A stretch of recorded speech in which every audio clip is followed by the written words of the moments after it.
Chapter 1. Returning to University Days. Wang Gan jolted awake from a hazy stupor. He then cautiously adjusted his movements, careful not to aggravate his injured leg. Wait, the pain has vanished? Instinctively, he reached down to touch his right calf, which should have been encased in thick plaster. This was the metal he had earned from a bicycle accident while delivering food, an attempt to avoid a reckless driver who had run a red light. Yet now, his fingers found only warm skin and toned muscles, brimming with youthful vitality. Hiss. Wang Gan inhaled sharply, not from pain, but from the astonishing sight before him. Wasn't he supposed to be lying in his old room, enduring the frustration and uncertainty of his future? Instead, he found himself amidst a cacophony of bustling crowds. Deafening music echoed nearby, intermingled with the screams and shouts of countless voices. The air was thick with the mingled scents of sweat, cheap perfume, and the tantalizing aromas of street food. The words "Moling Olympic Sports Center" loomed above him, accompanied by a massive billboard nearby, but a figure clad in a cap and exuding an air of defiance dominated the poster. Tycoon. Magic Wheel World Tour Concert. Mewling stop. Wang Gan glanced down at himself. Faded jeans, a washed-out t-shirt, and a pair of worn-out, generic sneakers adorned his frame. This outfit was so cheap, it left him momentarily disoriented. Yet what shocked him more were his hands, clean, with distinct knuckles, devoid of the rough calluses born from years of labor. More importantly, he clutched two hard tickets tightly in his grasp. Tickets to Tycoon's concert, inner circle seats, with quite a good view. A torrent of chaotic memories surged into his mind like a flood bursting its banks, overwhelming his senses. 2025, 32 years old, a broken leg from a delivery accident, entangled in insurance disputes, forced to recuperate at home, with a bleak future ahead, still a solitary bachelor. 2014, 21 years old, a third-year journalism student at Mewling University of Technology. Although a second-rate university with a lackluster program, he was healthy and in the prime of his youth. He pulled out his phone, a cool pad gifted for topping up his account, the screen marred by a significant crack from a previous drop. The date was June 11th, 2014. He had been reborn to 11 years ago, the pivotal moment when his life's trajectory began its steep decline. Wang Gan exhaled deeply, his chest filled with a sense of gratitude for having narrowly escaped disaster, coupled with an indescribable excitement. Heavenly fate, you have not been unkind to me after all. Fragments of memories from his previous life flashed back rapidly. As a university student from a moderately well-off family in a county town, receiving over 3,000 yuan a month in living expenses was, in 2014's college environment, quite ample. Yet, Wang Gan lived more frugally than anyone else. Instant noodles constituted his main diet. New clothes were a luxury. Game skins were obtained only through events, and even dining out with roommates required careful consideration. Where did all the money go? It was almost entirely spent on his goddess's classmate, Wu Yiwei. New Apple smartphones, designer bags, cosmetics, clothes and shoes, dining out, and watching movies. As soon as Yiwei speaks or merely hints at something, Wang Gan would obediently comply, striving to meet her every demand like the most loyal of dogs. He believed this was love, convinced that sincerity could break through the hardest stone. But what was the outcome? Wu Yiwei shamelessly reveled in his sacrifices while turning her affections toward another young man. She even lamented on social media about his lack of taste and how he was not someone one could present in public. To her, he was merely the most naive and generous among her many suitors. In the end, the devoted admirer was left with nothing, not just in love, but also in family. His father's small machinery factory, painstakingly built over the years, succumbed to bankruptcy in 2015 due to guarantees and market pressures. The family was suddenly burdened with immense debt, shattering their previously comfortable life. His parents, in their twilight years, had to shoulder their bags and return to the labor force. Upon graduation, he struggled to find a decent job, earning a meager salary while continuing to pander to Wu Yiwei and assist his family in repaying their debts. 2 years after graduation, just as he felt he could no longer endure, Wu Yiwei ended their relationship to marry a wealthy young heir. Logically, this should have been a form of liberation. Yet the world of a devoted admirer is incomprehensible to the average person. In his previous life, Wang Gan wallowed in despair for a long time. The crushing weight of life and the failure in love drained him of youthful vigor, rendering him taciturn and unremarkable. It was only in the months leading up to his rebirth that he managed to repay the debts he had guaranteed through relentless work delivering takeout and odd jobs. However, this came at a price. He appeared to be in his 40s despite being in his 30s. Ultimately, an unfortunate accident resulted in a severe leg fracture, and without the means for proper medical treatment, he was left with a likely disability. Had it not been for his rebirth, he could hardly fathom the bleakness of his latter years. In his hands, the concert tickets felt somewhat burdensome. Wang Gan remembered clearly that these 2 tickets had cost him nearly 4,000 yuan on amount he had painstakingly saved, even begging his family for extra funds to purchase them at a premium from scalpers. This expenditure represented nearly a month's worth of his living expenses, all triggered by Wu Yue's casual comment on WeChat. Jade Cho is coming for a concert. I really want to go, but the tickets are so hard to get. That moment. He took her words as a decree and went to great lengths to acquire the tickets, eagerly preparing to present her with a surprise.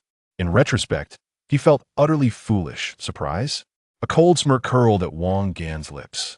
What I have in store for you is a shock. That moment. A familiar, melodious laughter echoed from a distance, sweet yet unmistakable. Wang Gan turned in the direction of the sound, his pupils contracting sharply.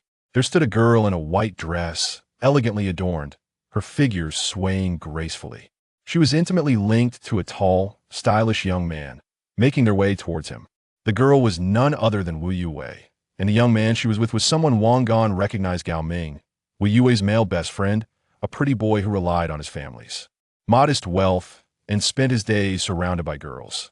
This rascal is but one of the goddess's backups, and he certainly did not emerge victorious in the end.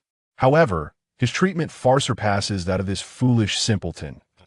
In his previous life, Wang Gan harbored intense displeasure towards this Gao Ming, yet Wu Yue consistently insisted that their relationship was merely one of pure friendship. Though Wang Gan felt a deep sense of frustration, he could only strive to convince himself to believe otherwise. Now, as he revisits this moment, a rational Wang Gan observes how Wu Yue nearly presses her entire body against Gao Ming. The way she laughs, her demeanor, and the intimate posture they share, how could this possibly resemble a platonic friendship?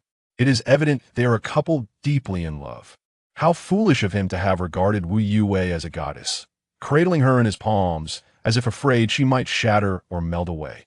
Meanwhile, she likely has long since engaged in clandestine dealings with her male best friend, treating him as nothing more than a convenient source of financial support and a tool for her whims. An uncontrollable surge of rage, coupled with the endless regrets accumulated from his past life, churned and erupted within Wang Gan's chest like a volcano. He clenched his fists so tightly that his nails nearly embedded themselves into his flesh.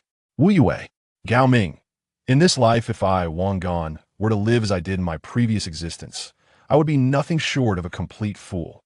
As if sensing Wang Gan's piercing gaze, Wu Yue turned her head and spotted him standing a short distance away. The flicker of barely detectable surprise flashed in her eyes, as if she had not anticipated Wang Gan would be waiting here. Yet, that surprise quickly morphed into a sense of entitlement. She released her hold on Gao Ming and approached Wang Gan, wearing her customary smile, which he had once deemed pure.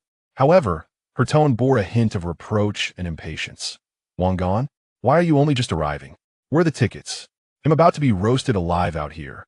As she spoke, she instinctively reached out for the tickets in Wang Gan's hand, as if they were inherently hers. She did not even inquire how he had obtained the tickets, nor did she offer a word of thanks, only complaints and demands. Sunlight cascaded over her meticulously adorned face, and in Wang Gan's eyes, that semblance of purity now radiated nothing but glaring hypocrisy. Wang Gan gazed at her outstretched hand and then glanced at Gao Ming, who stood a short distance behind her, scrutinizing him with a condescending gaze.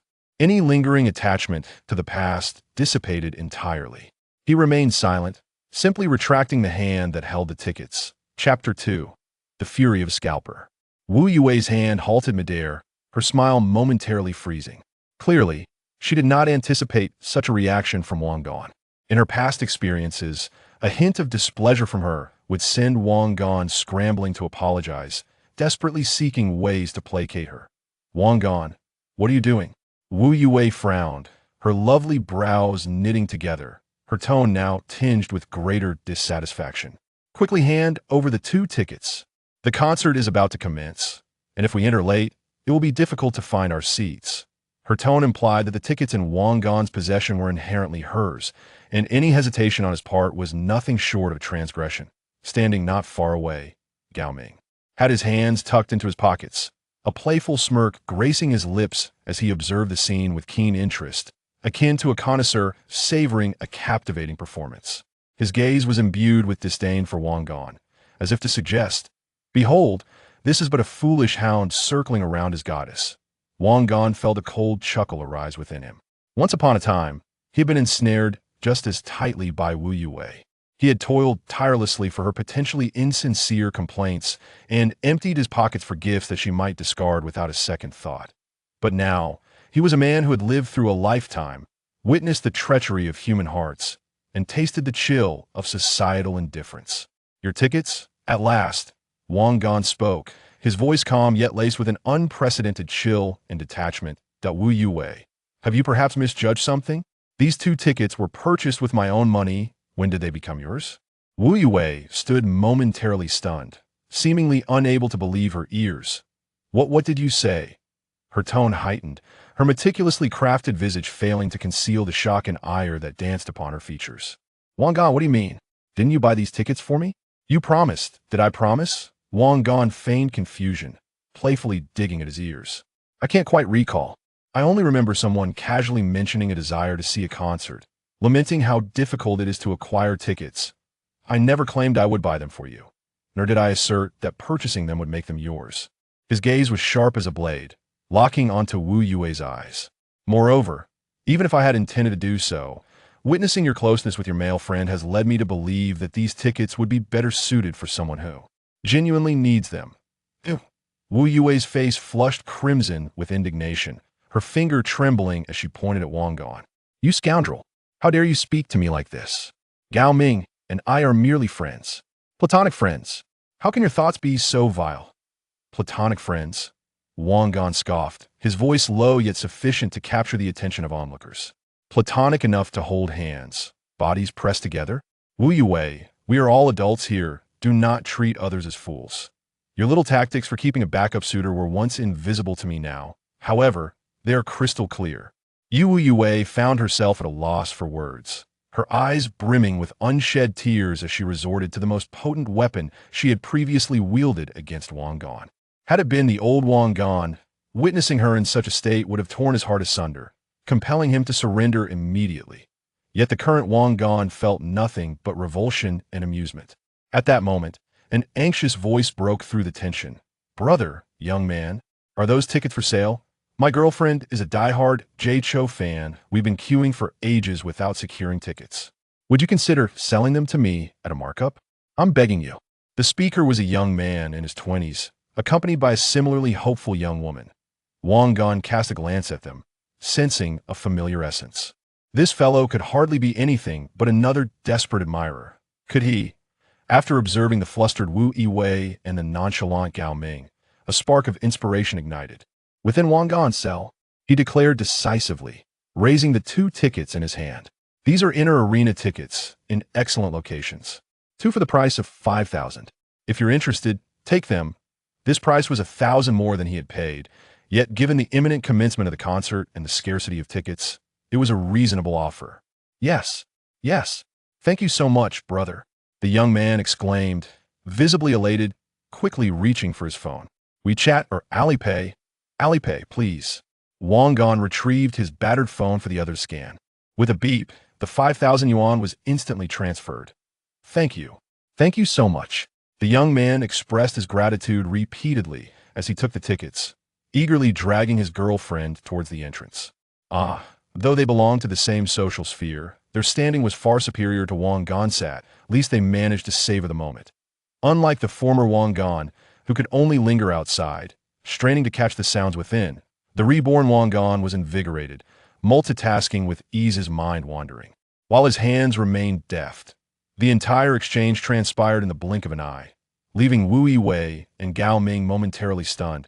By the time Wu Yue grasped what had unfolded, it was already too late. Her face drained of color, only to flush a deep crimson moments later. "Wang Gan," she shrieked, her voice trembling with indignation. "How dare you sell my tickets? Those are mine. You must return them to me." She was even tempted to lunge forward and snatch Wang Gan's phone, as if that 5,000 yuan rightfully belonged to her. Wang Gan stepped back, evading her grasp, his expression icy as he regarded her. "Wu Yiwei, let me reiterate, these are my tickets. I can sell them to whomever I choose, and it is none of your concern. Furthermore, keep your hands to yourself, we are no longer connected." You are utterly outrageous." Wu Yiwei trembled with rage, tears finally spilling down her cheeks. "How can you treat me this way? What have I done to deserve such humiliation?" The crowd around them grew larger, whispering and pointing at Wu Yiwei, their chatter rife with speculation. "What's wrong with this woman? The young man bought the tickets. How can she claim they are hers?" It sounds like she regarded him as a backup, only to be found out. "TSK, she's quite attractive, but her character leaves much to be desired. Did I ask that man her boyfriend? Why isn't he intervening?" These murmurs pierced Wu Yiwei's ears like daggers, inciting a blend of shame and anger within her. Gao Ming's smile faded, feeling embarrassed by the unfolding scene. He stepped forward, positioning himself protectively in front of Wu Yiwei, frowning as he addressed Wang Gan. "Classmate, that's enough. We're from the same school, there's no need to escalate things so harshly. Wu Yiwei is just a young girl with her emotions, you, as a grown man." "Shut up, you scoundrel. My refusal to strike a woman does not mean I won't strike you." Wang Gan interrupted him without hesitation, casting a disdainful gaze over the pretty boy. "Concerning the matters between her and me, who are you to interject?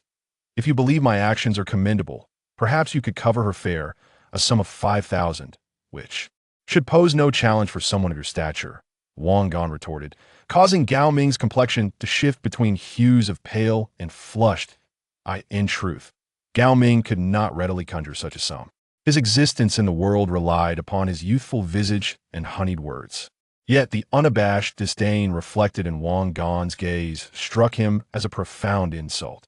However, upon observing Wang Gan's imposing demeanor and the fierce determination in his eyes, Gao Ming felt a twinge of trepidation, dissuading him from taking any aggressive action. You are utterly unreasonable." Gao Ming finally managed to sputter, leaving behind a feeble accusation as he tugged at the still weeping Wu Yiwei. "Yiwei, let us depart. Ignore this lunatic." Wu Yiwei shot Wang Gan a venomous glare, her eyes brimming with resentment and defiance, as Gao Ming half-dragged, half-led her away. As he watched their disheveled figures retreat, Wang Gan felt no sense of vindication, but rather an unprecedented sensation of relief and liberation, as if he had cast off the heavy shackles that had burdened his heart for years. Farewell, Wu Yiwei. Farewell to my foolish and humble past. Chapter 3. The roommate. As the bus jostled back to school, the familiar scenery outside raced past in a blur, streets and buildings that resembled fragments from a dream. Wang Gan leaned against the window, absorbing the unique vibrations of the bus and the rare scent of diesel. A sense of surrealism enveloped him. Yet he was undeniably certain that everything was real. His phone vibrated in his pocket, illuminating the screen with Wu Yiwei's name. Had she finally come to her senses? Would she persist in her entanglement? Wang Gan glanced at it, a cold smirk curling at the corners of his lips as he swiftly pressed the hang-up button. Mere seconds later, the phone rang again, still Wu Yiwei. He hung up once more. After repeating this cycle several times, the phone finally fell silent. Wang Gan understood that with Wu Yiwei's temperament, having suffered such a significant loss, she would not easily relent. However, he had ceased to care. He now had far more pressing matters to attend to. The bus came to a halt at the Muling Industrial University stop, and Wang Gan disembarked with the flow of students, stepping into the familiar campus. Tree-lined pathways, slightly worn teaching buildings, and students clad in an array of outfits, radiating youthful vitality, surrounded him. Everything appeared just as he remembered. He inhaled deeply, savoring the unique blend of scholarly air and youthful exuberance, and strode briskly towards the dormitory building. The boys' dormitory, Building 11, Room 105. Wang Gan pushed open the familiar door plastered with various game posters and photos of sports stars. A mingling aroma of sweat, instant noodles, and smoke assailed his senses. He quickly opened the window to air out the room, pondering how he had endured such conditions for 4 years. Youth, it seemed, offered remarkable resilience. His 3 roommates were present. Closest to the door, the bespectacled and rotund Su Wei was intensely focused on his computer, engaged in a fierce battle in League of Legends. His fingers danced over the keyboard, punctuated by his fervent chants. Mid lane, watch the bot lane.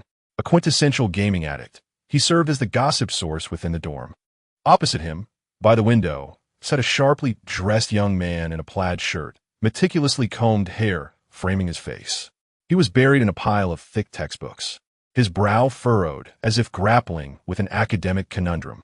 This was Huang Mingzhi, the quintessential studious type, academically brilliant yet somewhat pedantic and prone to lecturing. Above Huang Mingzhi, lounging on the upper bunk, was Gu Linfeng, a well-groomed young man clad in designer attire. He reclined against the headboard, engrossed in his latest Samsung smartphone, a hint of arrogance gracing his expression. The wealthy heir of a business family, he claimed to possess assets in the billions, though the veracity of such claims remained dubious. While he enjoyed flaunting his affluence, he was not inherently unkind. Upon Wang Gan's return, the trio's gazes converged almost simultaneously. "Oh, look who's back. Brother Gan has returned," Su Wei remarked without turning his head, deftly maneuvering his mouse as he teased. "Isn't the concert just starting? I thought you wouldn't be back tonight. Enjoying a lovely evening with your goddess." Huang Mingzhi lifted his gaze, adjusting his glasses, and earnestly inquired, "Wang Gan, have you had a tiff with Wu Yue? Young people in romance ought to practice more patience and understanding." Gu Linfeng set down his phone, raising an eyebrow, his tone laced with a hint of schadenfreude. "What is this? Have you been cast aside? I told you so. A woman like Wu Yue has lofty standards. Your circumstances." His words trailed off, but the implication was unmistakable. In their eyes, Wang Gan's return at this juncture surely indicated trouble with Wu Yue. Most likely he had been spurned or embroiled in conflict, retreating in shame.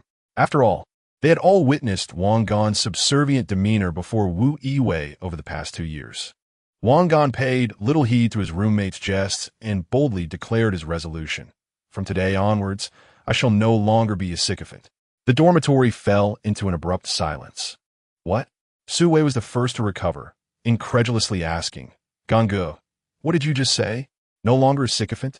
Is that true? Weren't you willing to forego meals just to please Wu Yue?" Gu Linfeng was equally intrigued, leaning over from the upper bunk, wondering what had provoked this change. Had he failed to secure concert tickets? Or had he faced her directly? Wang Gan smiled faintly. "You could say that. I've seen through it all. It's unfulfilling. From now on, she and I shall walk our separate paths, without interference." "Wow," Su Wei exclaimed. "Gangu, you've finally come to your senses? That is fantastic. My brother supports you. A woman like that is just playing with you. It was high time to part ways." However, Huang Mingzhi shook his head disapprovingly. "Wang Gan, you shouldn't speak so lightly. Encountering setbacks while pursuing a girl is entirely normal. You cannot abandon everything over a trivial matter, nor should you utter such derogatory remarks. You ought to communicate well with Miss Wu. Perhaps there has been a misunderstanding." Wang Gan shot him a glance, silently looking down upon him. It was absurd that they had once been close in a past life, and now he was pushing himself into the flames. In that previous existence, Huang Mingzhi had always liked to position himself on a moral high ground, but what had it brought him?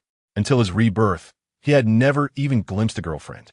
In contrast, the internet-addicted Su Wei, despite lacking in many respects, was not picky. He had successfully dated 2 girls during college. Some truths can only be comprehended through experience. Theoretical discussions ultimately amount to nothing. "I am well aware of my own affairs. I don't need your guidance," Wang Gan replied flatly, not wishing to engage in a debate. At that moment, his cool pad, which lay on the table, rang out once more at an opportune time. The screen displayed the name Wu Yue. All eyes in the dormitory were drawn to the phone. Su Wei wore a look of anticipation. Huang Mingzhi frowned, seemingly on the verge of speaking. Gu Linfeng watched Wang Gan with keen interest, eager to see how he would respond. Wang Gan picked up the phone, glanced at it, then pressed the answer button, activating the speakerphone. "Wang Gan, what do you mean by this? Did you sell my tickets? Are you out of your mind? Transfer the money to me immediately, and apologize at once." Wu Yue's frantic voice echoed through the phone, sharp and demanding. Wang Gan maintained a stoic expression. addressing the phone with a mocking tone, leisurely remarking, "Miss Wu, was the concert enjoyable? Oh, I forgot you didn't get in. Where's the money for the ticket? I apologize, but that belongs to me. As for an apology, do you even deserve one? You scoundrel. Wangga, just wait. I won't let this go." Wu Yiwei's voice on the other end of the line trembled with rage, almost breaking. "At your service," Wang Gan replied coolly before abruptly hanging up. In front of all his roommates, he tapped a few times on the cracked screen of his phone, found Wu Yiwei's number, and promptly added it to his blacklist. This wretched phone needs replacing. It's absurd to spend money on a flagship device for someone else while neglecting one's own appearance and competitiveness. After completing this, he tossed the phone back onto the table as if it were merely a trivial task. Silence enveloped the dormitory once more. Su Wei, unable to close his mouth for a long while, finally managing to exclaim, "Wow. Gonggu, you're incredible. You really blacklisted her?" Gu Linfeng wore a look of admiration. Patting the bedboard, "Well done, Wang Gan. You finally stood your ground." Only Huang Mingzhi frowned more tightly, adjusting his glasses with a tone of strong disapproval. "Wang Gan, your actions are excessive. Even if you break up, there's no need to humiliate her like this. Leave some room for future encounters. How will you interact with Wu in class after this?" "Interact?" Wang Gan scoffed. "Do I need to interact with her? Our values are incompatible. There's nothing to discuss." With that, he ignored Huang Mingzhi's displeased expression, pulled out a chair, and sat down, powering on his 3-year-old Asus laptop. The screen lit up, revealing the familiar interface. Severing ties with the past was merely the first step.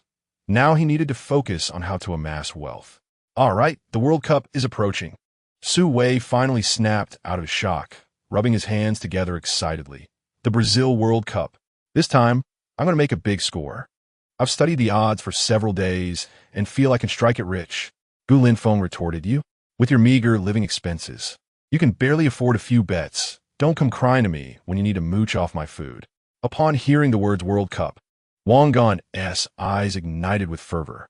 Having just returned from his rebirth, he was immediately confronted with a melodramatic breakup, and he hadn't even considered this aspect yet. Chapter 4. The Opportunity for the First Fortune, the World Cup. Wang Gan reminisced about the madness surrounding this edition of the tournament, unprecedented in its fervor. In the following month, the entire university and much of the world would be swiftly engulfed by the impending World Cup frenzy. The campus bulletin board was plastered with colorful schedules and posters for various betting activities initiated by local businesses. The cafeteria's television began to loop promotional videos and highlight reels of classic goals. Even girls, who typically paid little attention to sports, engaged in discussions about which football star was more handsome and which team's jerseys were more appealing. The boys' dormitory was particularly affected, with animated conversations about matches, team analyses, and odds research echoing from various rooms, occasionally interrupted by spirited debates sparked by support for their teams. Nights were spent out, either at internet cafes or bars watching live broadcasts. Dorm 105 was no exception. Su Wei, with his diverse interests, was also a die-hard football fan. In his previous life, Wang Gan had engaged in several disputes with Huang Mingzhi and Su Wei, urging them to maintain tranquility during the night. After all, neither of them were football enthusiasts, nor did they believe that betting on the sport would yield significant profits. More importantly, Wang Gan's meager living expenses, which barely sufficed to support Wu Yue, left no room for extravagant gambling. However, this life was different. Having been reborn, he was determined to make the most of this opportunity. "Brothers, I've cracked the code. Follow me, and you'll achieve prosperity and win the affection of a beautiful heiress," Su Wei exclaimed, waving a piece of paper covered with various numbers and team names. His enthusiasm palpable. The opening match, Brazil against Croatia. With Brazil's home advantage and the illustrious Samba team, led by Neymar, this victory is assured. Though the odds are slightly low at around 1-3, it's a sure bet. Even the smallest mosquito is still meat. I'm prepared to wager my remaining 300 yuan for the month. If I win, I can enjoy a decent meal instead of subsisting on instant noodles. Gu Linfeng leaned against the headboard, scrolling through his phone with a dismissive smirk. 300 yuan? A risky bet? Su Wei, your aspirations are pitiful. Even if you win, You'll only make a few dozen yuan, hardly enough for anything substantial. If you're going to play, go big. Chasing an upset is where the excitement lies. Huh, you. The sheltered rich kid wouldn't understand, Su Wei retorted defiantly. This is about leveraging small investments for greater returns. Just as the ancient tale of Chun Daozi turned 20 yuan into 37 million, I too can turn 300 into 30 million. Besides, upsets aren't that easy to come by. Brazil losing in their home opener? That's as unlikely as a pie falling from the sky. Huang Mingzhi continued to immerse himself in his book, tuning out their conversation. When Su Wei mentioned the risky bet, he furrowed his brow, seemingly on the verge of speaking, but ultimately chose silence. Wang Gan sat before his computer, appearing to browse the internet, yet his mind was racing, sifting through the fragmented memories of the 2014 World Cup in Brazil from his past life. Su Wei was indeed correct. Brazil was a favorite to win, especially playing on home soil during the opening match, with nearly everyone anticipating an effortless victory. However, a subtle smile crept onto Wang Gan's lips, an expression only he could decipher. He vividly recalled that this seemingly straightforward match was fraught with unexpected twists. Shortly after the match commenced, Brazilian defender Marcelo inadvertently scored an own goal, granting Croatia an early lead. This unforeseen blunder sent countless bettors who had wagered on a decisive Brazilian victory into a frenzy of despair. Ultimately, thanks to Neymar's 2 goals and Oscar's contribution, Brazil managed to turn the tide, winning 3-1. Yet, the journey and outcome held immense potential for those who sought high odds. A 3-1 scoreline. Wang Gan's heart raced at the thought. He remembered well that this match was laden with drama, particularly due to that own goal. In his previous life, he hadn't participated in the betting, but as a football fan, he was well aware of the opening match. Su Wei had rambled on about it for quite some time, and post-match analyses flooded the media, with the score of 3-1 and Marcelo's own goal being frequently highlighted. The odds for score betting are typically quite high. He immediately opened a sports news website and navigated to the World Cup section to check the odds for the match between Brazil and Croatia. Indeed, the odds for a win, draw, or loss were not particularly favorable. Brazil's victory stood at around 13, a draw at 45, while Croatia's win soared to a staggering 100. However, upon clicking the score betting option, a series of astonishing numbers appeared before him. 10 with odds of 65, 20 with odds of 70, 21 with odds of 90, and 31 with odds reaching a remarkable 150. 15 times. Wang Gan's breath quickened at that moment. This indicated that if he invested 10,000 yuan and predicted the score at 31, he could transform it into 150,000. 150,000. This sum, in 2014, would indeed be a substantial fortune for an ordinary university student. It would be sufficient for him to achieve initial capital accumulation, laying a solid foundation for subsequent ventures. Besides the opening match, vague memories of other key matches flashed through Wang Gan's mind. For instance, the defending champion Spain were shockingly eliminated in the group stage, apparently suffering a significant defeat in their first match against the Netherlands. Was it 5-1? The odds were undoubtedly explosive. And then there was the host nation, Brazil, who faced a 7-1 defeat against Germany in the semifinals. A veritable tragedy in football history. The odds for that match were beyond imagination. Fragmented yet crucial pieces of information gradually coalesced in Wang Gan's mind, forming a treasure map leading to financial freedom. The World Cup was, without a doubt, a divine gift bestowed upon him, a reborn individual. It was the optimal leverage for quickly amassing his first pot of gold and propelling his future aspirations. After the initial excitement, Wang Gan swiftly regained his composure. Mere information without capital rendered everything futile. He opened his Alipay wallet and glanced at his balance. 5,230 yuan and 50 cents. This was the money from selling concert tickets, combined with the mere 200 yuan he had left for living expenses upon his rebirth. Over 5,000 yuan, even if entirely invested in winning at 15 times, would yield only a little over 70,000. While that was considerable, it fell far short of his ambitious goals. Furthermore, opportunities in the World Cup extended beyond the opening match. Many more high-odds games awaited him. He needed more capital to maximize these informational advantages. A starting fund of at least 10,000 yuan was essential, perhaps even more. But where would the money come from? Should he ask his family? No. He had just sought financial assistance for concert tickets. Moreover, he was aware that in a year, the family factory would face difficulties. He could not further burden his parents. Borrowing from classmates? Wang Gan's gaze swept over his 3 dormitory mates. Sue, he was unreliable, being poorer than Wang himself. That 300 yuan was likely all he possessed. Huang Mingzhi, even less likely, as he had just been lecturing on the topic and would certainly refuse to lend money for gambling. Gulin Feng, he might be a possibility. Though somewhat proud, he likely had a more comfortable financial situation. But how could Wang Gan broach the subject? What rationale could he provide? Aside from his roommates, who else could he turn to? In Wang Gan's mind, he swiftly began to sift through the intricate web of connections from his past and present. Eureka! An idea struck him. Borrowing money served not merely to amass capital, but also to gauge the sincerity of human hearts. In his previous life, he had tasted the bitter fruits of friendship and betrayal, discerning the true nature of relationships. However, in this new life, he was determined to become a magnate. When that time arrived, outright rejection of those who had turned their backs on him would only serve to cast him in a negative light.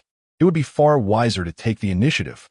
By borrowing money now, he could delineate a clear boundary in his future social interactions. Chapter 5. Borrowing money to test human hearts with his plans set. Wang Gan promptly sprang into action. He quickly located the high school class group, known as the Jiangbei Youth League. The conversation within the group was lively, a testament to the carefree nature of students, in stark contrast to the desolate silence that would envelop the group years later. Topics ranged from celebrity obsessions to gaming critiques, and even to romantic gossip. Naturally, the impending World Cup was also a hot topic. Wang Gan chose not to engage in the discussions. Instead, he crafted a concise message and opted for a group distribution. He was wise enough not to broadcast his request publicly. Rather, he selected a one-on-one approach to sidestep any potential awkwardness or gossip. The message was simple. He was currently facing a tight financial situation and sought assistance in the form of a loan. Just a few hundred would suffice, with the promise of repayment once his monthly allowance arrived. He had prepared a plausible excuse, claiming he had recently purchased a few items and had exhausted his living expenses. This rationale was quite reasonable for a college student known for being somewhat extravagant. Wang Gan meticulously selected a dozen or so acquaintances with whom he shared a decent rapport or who he anticipated might intersect with his future. He harbored modest expectations, having witnessed the fickleness of human nature in his past life. After all, he was invoking the ultimate test of character, borrowing money. As he had anticipated, once the message was dispatched, most recipients fell silent, akin to stones cast into a lake, creating not even the slightest ripple. A few closer acquaintances replied, but their responses bore a striking similarity. Wang Gan. Unfortunately, I'm also in a tight spot right now. I just bought a new phone, paid for tutoring, and am planning a trip. Borrow money? I'm sorry, my allowance is managed by my mother, and I don't have much left myself. Perhaps another time. This just isn't convenient. A series of polite refusals and insincere niceties ensued. Wang Gan read these replies with an unperturbed heart. He had endured far harsher realities in his previous life, and such trivial indifference could no longer wound him. Just as he was about to abandon this endeavor, an unexpected response appeared. It was from Yao Jiqiang, a classmate who had sat behind him in high school, somewhat awkward and earnest in disposition, yet a genuinely good person. Their friendship was not exceptionally close, yet they occasionally played basketball together or discussed video games. Yao Jiqiang's reply was refreshingly direct. How much do you need? I still have 800. Will that suffice? If not, I can lend you a bit more. Upon reading this message, a warmth spread through Wang Gan's heart. He recalled that during his most challenging times in his previous life, it was this very Yao Jiqiang who had unhesitatingly lent him 20,000 yuan. The money was not repaid until just before his rebirth. Little did he expect that in this life, the first person to extend a helping hand would still be this honest man. Enough. Thank you so much, Jiqiang. Wang Gan quickly replied. I will repay you the living expenses next month. It's nothing, no rush. Yao Jiqiang promptly responded, then directly transferred 800 yuan. Wang Gan accepted the transfer, silently noting to himself, Yao Jiqiang, this favor, this kindness, I shall repay you manifold in the future. Soon after, another classmate replied. It was Zhou Xingjie, his desk mate from high school, with whom he shared a fairly good relationship, often skipping classes together to go to internet cafes. Ganzi, short on cash? How much do you need? I just got some pocket money from home. I can lend you 2,000 without a problem. Vangan Tutklet, thinking that this guy was probably concocting another excuse to swindle money from his girlfriend. Their relationship was rather complicated, but many events had yet to unfold, so he decided to address it later. All right, thanks, brother. You're my savior. Vangan replied. Shortly, Zhou Xingjie transferred 2,000 yuan through Alipay. Another acquaintance, Zhang Bo, who was a middle school classmate and with whom he had a relatively ordinary relationship, also replied, I only have 500 left, but I can lend it to you for emergencies. Thanks. Wang Gan expressed his gratitude, accepting the 500 yuan. Unsurprisingly, as Wang Gan had anticipated, only these three friends from his past life extended their support in times of need. It is indeed curious how one's perception of steadfast allies can starkly contrast with reality. Those whom one least expects may offer the most delightful surprises. Although the debts from his previous life had been settled, there was little in the way of further returns. However, this life was different.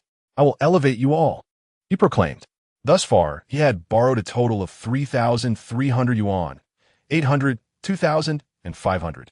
Coupled with his existing 5,200, he now had approximately 8,500 yuan at his disposal. Still a tad short of his 10,000 yuan goal. Wang Gan's gaze shifted toward his three dormitory mates. If he could not borrow from them, he would have to resort to seeking credit from Dongge. Yet, he had vowed in his previous life, having suffered the burdens of debt, that he did not wish to engage with capitalists. Clearing his throat, he spoke. Hey guys, I'm a bit strapped for cash lately. Could you lend me some for emergencies? I'll pay you back next month. Su Wei was the first to react, his face contorted in despair. Ganzi, it's not that I don't want to help you.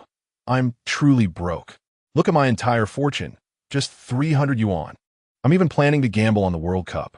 He rummaged through his pockets, revealing only a few crumpled coins and a single 100 yuan note. Wang Gan recognized Su Wei's genuine poverty and did not expect much from him, chuckling softly. All right, I know you're broke. Put that away and save it for instant noodles. Next, he turned his attention to Huang Mingjie. As anticipated, Huang furrowed his brow, set down his book, and spoke with solemnity. Wang Gan, you just said you wouldn't be a sycophant anymore. I thought you had truly awakened. Why do you need to borrow money again? Are you planning to buy something to impress a girl? You're not going to be influenced by Su Wei and start betting on football, are you? I must tell you, indulging in gambling is an endeavor best avoided. It is akin to stepping into a fiery pit. Lending you money would only lead to your ruin. This sum I cannot part with. Wang Gan remained silent, his ears receiving a lecture delivered with righteous fervor. Internally, he scoffed, too weary to offer an explanation, and instead shifted his gaze toward Gu Linfeng. Gu Linfeng, intrigued, met his gaze and raised an eyebrow. Oh, how much do you wish to borrow? 2,000. Wang Gan replied, wary of the butterfly effect, leaving a margin for living expenses. In such a scenario, he would be forced to toil away, saving up for what he desired. No matter how the wings of a butterfly might flutter, they would not deter him from becoming a wealthy gentleman. What do you need the money for? Surely you don't intend to court Wu Yiwei again? If you still have her in your thoughts, I cannot lend you this money. Wang Gan met his gaze with composure, responding, rest assured, it has nothing to do with her. I am simply in a tight spot and need to make ends meet. He paused, adding, moreover, a little gambling can be entertaining. I wish to test my luck during the World Cup. Wang Gan did not reveal the entire truth, but he did divulge a fragment of information. He understood that Gu Linfeng, a second-generation affluent individual, often found topics of making money and investment intriguing, and he was relatively open to risk. Upon hearing Wang Gan express his desire to try his luck, Gu Linfeng's eyes brightened, seemingly piqued by interest.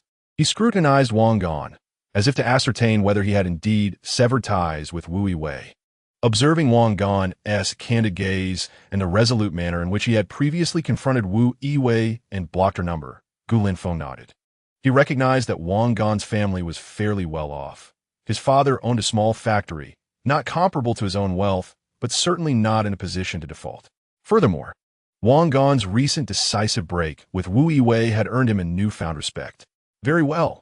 Gu Linfeng responded with alacrity, retrieving his phone from his wallet. Alipay or WeChat. But remember, you must repay me next month. I'm a bit tight on funds myself, as I recently set my sights on a new watch. No problem. Thank you. Brother Feng. Wang Gan felt a surge of joy. He had not anticipated Gu Linfeng's willingness. It seemed his previous assessment was correct, despite his aloof demeanor. This young man possessed a fundamentally good heart and a sense of loyalty. It's a small matter. Gu Linfeng waved his hand dismissively, swiftly transferring 2,000 yuan via Alipay. A notification chimed. The funds had been successfully transferred. Wang Gan observed his wallet balance swell to 305 yuan, and he finally exhaled in relief. The initial capital of 10,000 was now secured. This episode of borrowing reaffirmed his understanding of the individuals surrounding him. Yao Jiqiang and Zhou Xingjie were true friends who offered assistance in times of need. Zhang Bo was an acquaintance of decent standing. Gu Linfeng, though they had not interacted extensively after graduation in his past life, proved to be a worthy ally through his willingness to lend money. As for those who had declined or dismissed him, along with the preachy Huang Mingzhi, Wang Gan silently categorized them, resolving to maintain his distance moving forward. In this new life, he not only aimed to accumulate wealth, but also to sharpen his discernment, distinguishing allies from adversaries, and establishing a genuinely reliable network. He intended to avoid repeating the mistakes of his previous existence, where he was ensnared by the deceitful and burdened by petty individuals. This was merely the beginning. Chapter 6. All in with the funds secured, Wang Gan no longer hesitated and immediately focused his attention on the impending World Cup opening match. With less than 10 hours remaining until the kickoff between Brazil and Croatia at 4 o'clock in the morning, he needed to place his bet of 10,000 yuan, a sum imbued with trust and human sentiment, symbolizing his hopes for a resurgence in life. In 2014, it was the golden age of rampant growth for online lottery in the country, marking the last period of its splendor. The regulatory environment had yet to tighten, and major internet giants had eagerly entered the fray, launching their own lottery platforms amid fierce competition. Users could conveniently purchase a variety of sports lottery tickets, including World Cup predictions, through their computers or mobile phones. Wang Gan opened his computer and adeptly entered several website addresses into his browser. There were numerous options, including Penguin Lottery, Tao Lottery Under Ali, Pig Farm Lottery, Zhalong's Lottery, and a plethora of other well-known vertical lottery sites of the time. Although he had not engaged much in these platforms in his previous life, he was not unfamiliar with them. He understood that these platforms were backed by substantial corporations, ensuring a relatively reliable reputation. At least during this period in 2014, withdrawals were still quite smooth.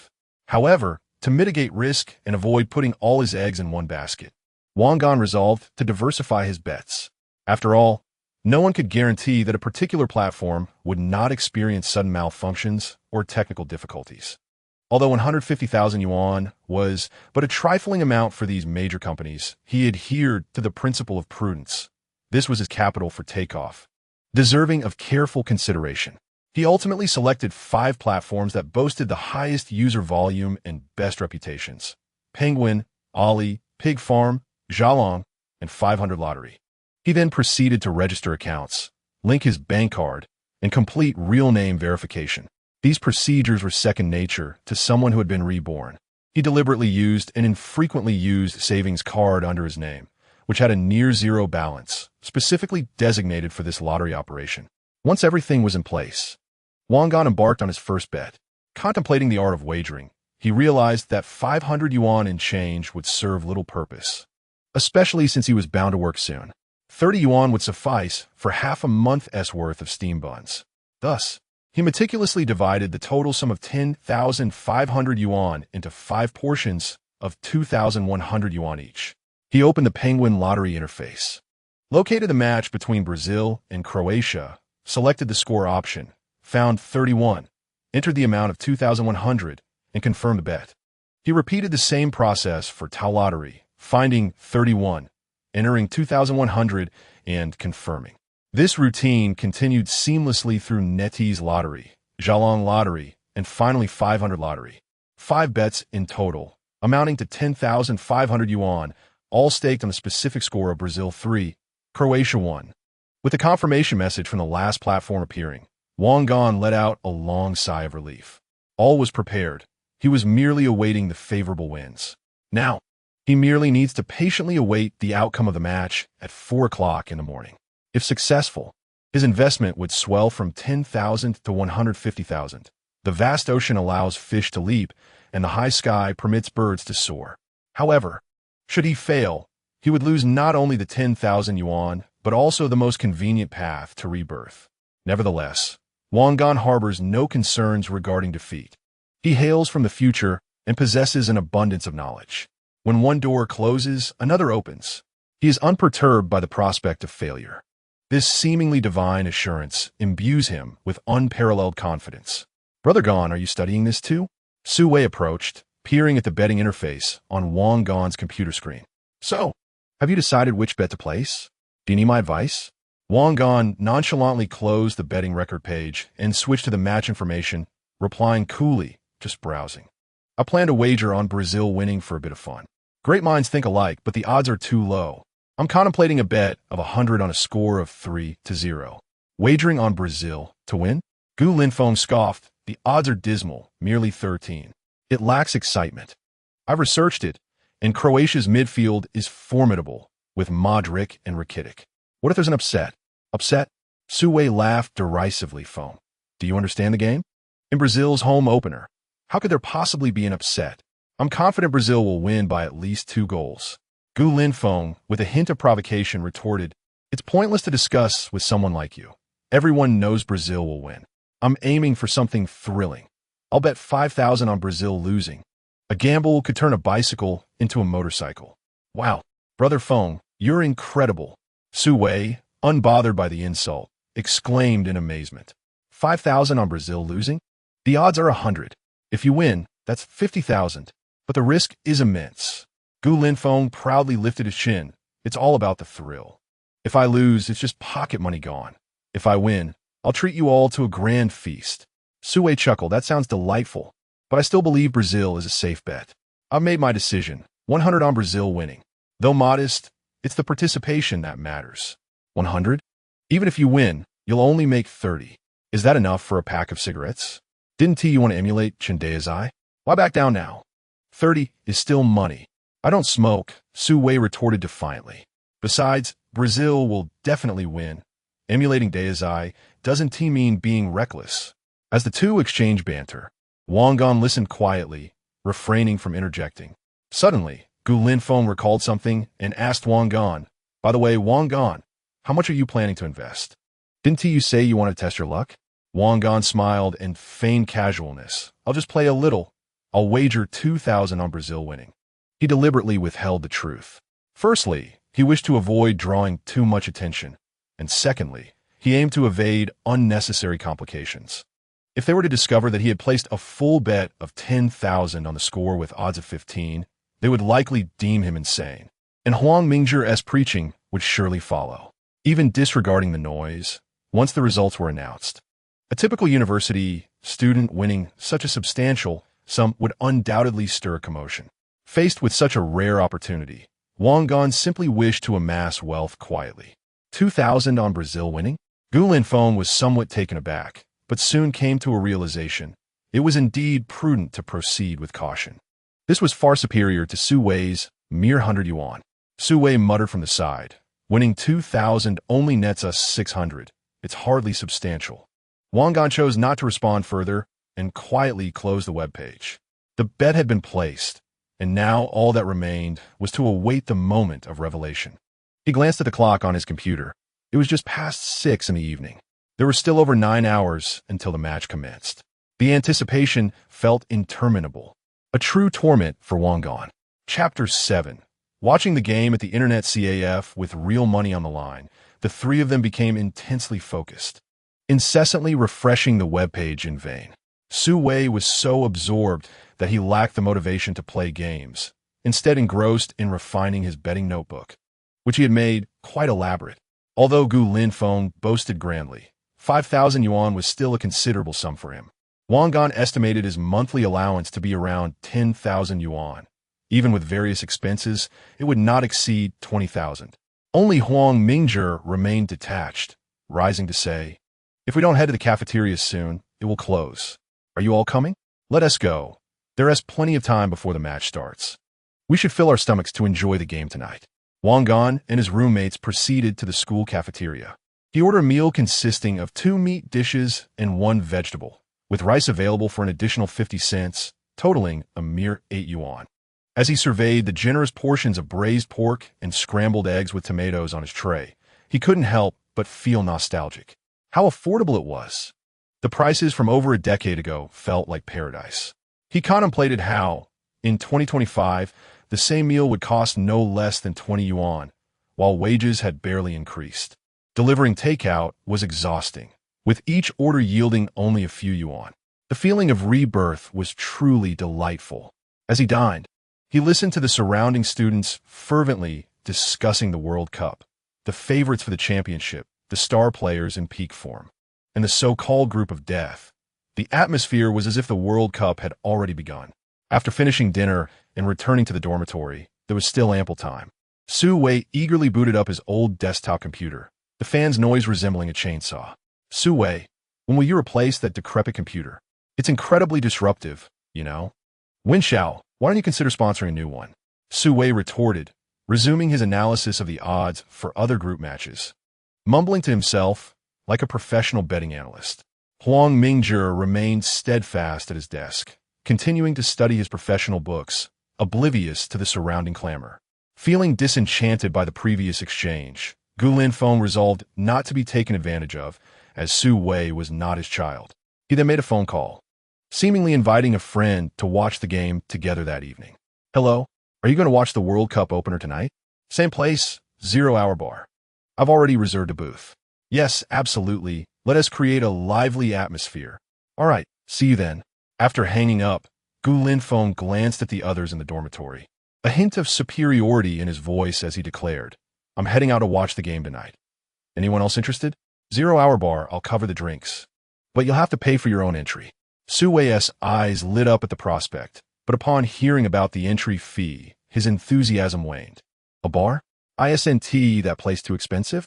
I shall head to the Internet CAF, where I can also indulge in a few rounds of gaming."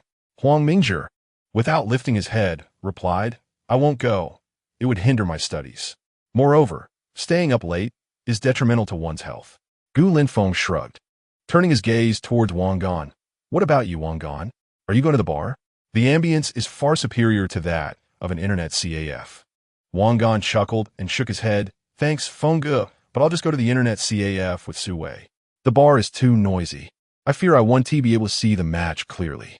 He was undoubtedly aware that the bar offered a better environment, and perhaps even some romantic opportunities. For a man who had not experienced the pleasures of companionship for nearly a decade, such prospects were indeed alluring. However, as his pocket contained a mere 30 yuan, only 22 now, perhaps for a quick bite, he decided against it. "All right, suit yourself," Gu Linfeng said, not pressing the matter further. He grabbed his coat. "I shall take my leave then. You two do as you wish." After Gu Linfeng departed, the dormitory fell into a quieter state. Wang Gan lay back on his bed, eyes closed, yet his mind raced with thoughts of future opportunities for wealth. The prices should be quite high now, likely several $100s. Alas, he lacked the funds to invest. The bull market had yet to commence. As for real estate, that was even more unattainable. He could scarcely afford a single brick of cement at present. At 10 o'clock, the power in the dormitory was cut off promptly. The room was plunged into darkness, and Su Wei's electric saw came to an immediate halt. "Let us go, Gonggu, to the Internet CAF." Su Wei rose, appearing somewhat eager. "All right, let's go." With a swift motion, Wang Gan sprang up, grabbing his phone and wallet. The two made their way out of the dormitory, heading towards a nearby street known for its vices. This so-called debauched street was, in reality, a thoroughfare lined with an array of food stalls, budget hotels, an Internet CAFs, a favorite haunt for university students seeking nocturnal revelry. Entering an Internet CAF named Fate CAF, They were immediately greeted by an overwhelming mlang of smoke and instant noodle aromas. The proprietor was quite astute in his business practices, adorning the walls with televisions broadcasting live events to attract customers. The CAF was dimly lit, with rows of computer screens flickering in a kaleidoscope of colors. The clatter of keyboards and mice, the sounds of gaming skirmishes, and the chatter of early arrival for the match melded into a cacophony of noise. Despite the less-than-ideal environment, the CAF was nearly full, evidently populated by many like them who chose to spend the night watching the World Cup. The two secured adjacent computers at the front desk. Paying their deposit, Wang Gan selected a spot in the corner and adeptly powered up his machine. He did not rush to check the World Cup updates. Instead, he opened the League of Legends client first. The login screen appeared, evoking a long-lost sense of familiarity. Demacia, as he entered the game, gazing at the familiar hero icons and interface, a wave of nostalgia washed over him. In his past life, he had been a devoted player, but as he struggled for survival, he gradually set it aside. He casually queued for a match in the era mode. Welcome to the Howling Abyss. The familiar game's sound effects resonated, and Wang Gan flexed his fingers, immersing himself in this light-hearted match. Let this be a moment of relaxation for his spirit. Beside him, Su Wei was utterly disinterested in gaming. Instead, he opened several pages of betting websites, meticulously comparing the odds of different matches. Occasionally, he would pull out his phone and calculate something, his brow furrowed as if engaged in a precise research endeavor. Meanwhile, Wang Gan, while playing his game, diverted part of his attention to a search page he had opened in his browser. He slowly typed 3 letters into the search box. The results appeared almost instantly, revealing a plethora of news articles, forum posts, and price information regarding Bitcoin. The price of Bitcoin had plummeted, the repercussions of China's regulatory policies continuing to unfold, leaving its future in jeopardy. How much is one Bitcoin worth? The latest price, approximately $650. Wang Gan gazed at this figure, a glimmer of excitement igniting in his eyes. Indeed, it was roughly what he had recalled. Following the meteoric rise at the end of 2013 and the subsequent bankruptcy of the MTGOX exchange, coupled with the tightening of domestic regulations, Bitcoin's price remained relatively subdued in the first half of 2014, oscillating within the hundreds of dollars. Many at the time deemed Bitcoin a mere scam, with the bubble on the verge of bursting. Yet, Wang Gan alone knew the extraordinary heights it would reach in the future. Tens of thousands per coin, perhaps even more. At this price, it was practically a bargain, a once-in-a-lifetime opportunity to buy at the bottom. He silently etched this price into his memory. Once the World Cup concluded and he had amassed sufficient funds, his first action would be to purchase a substantial amount of Bitcoin.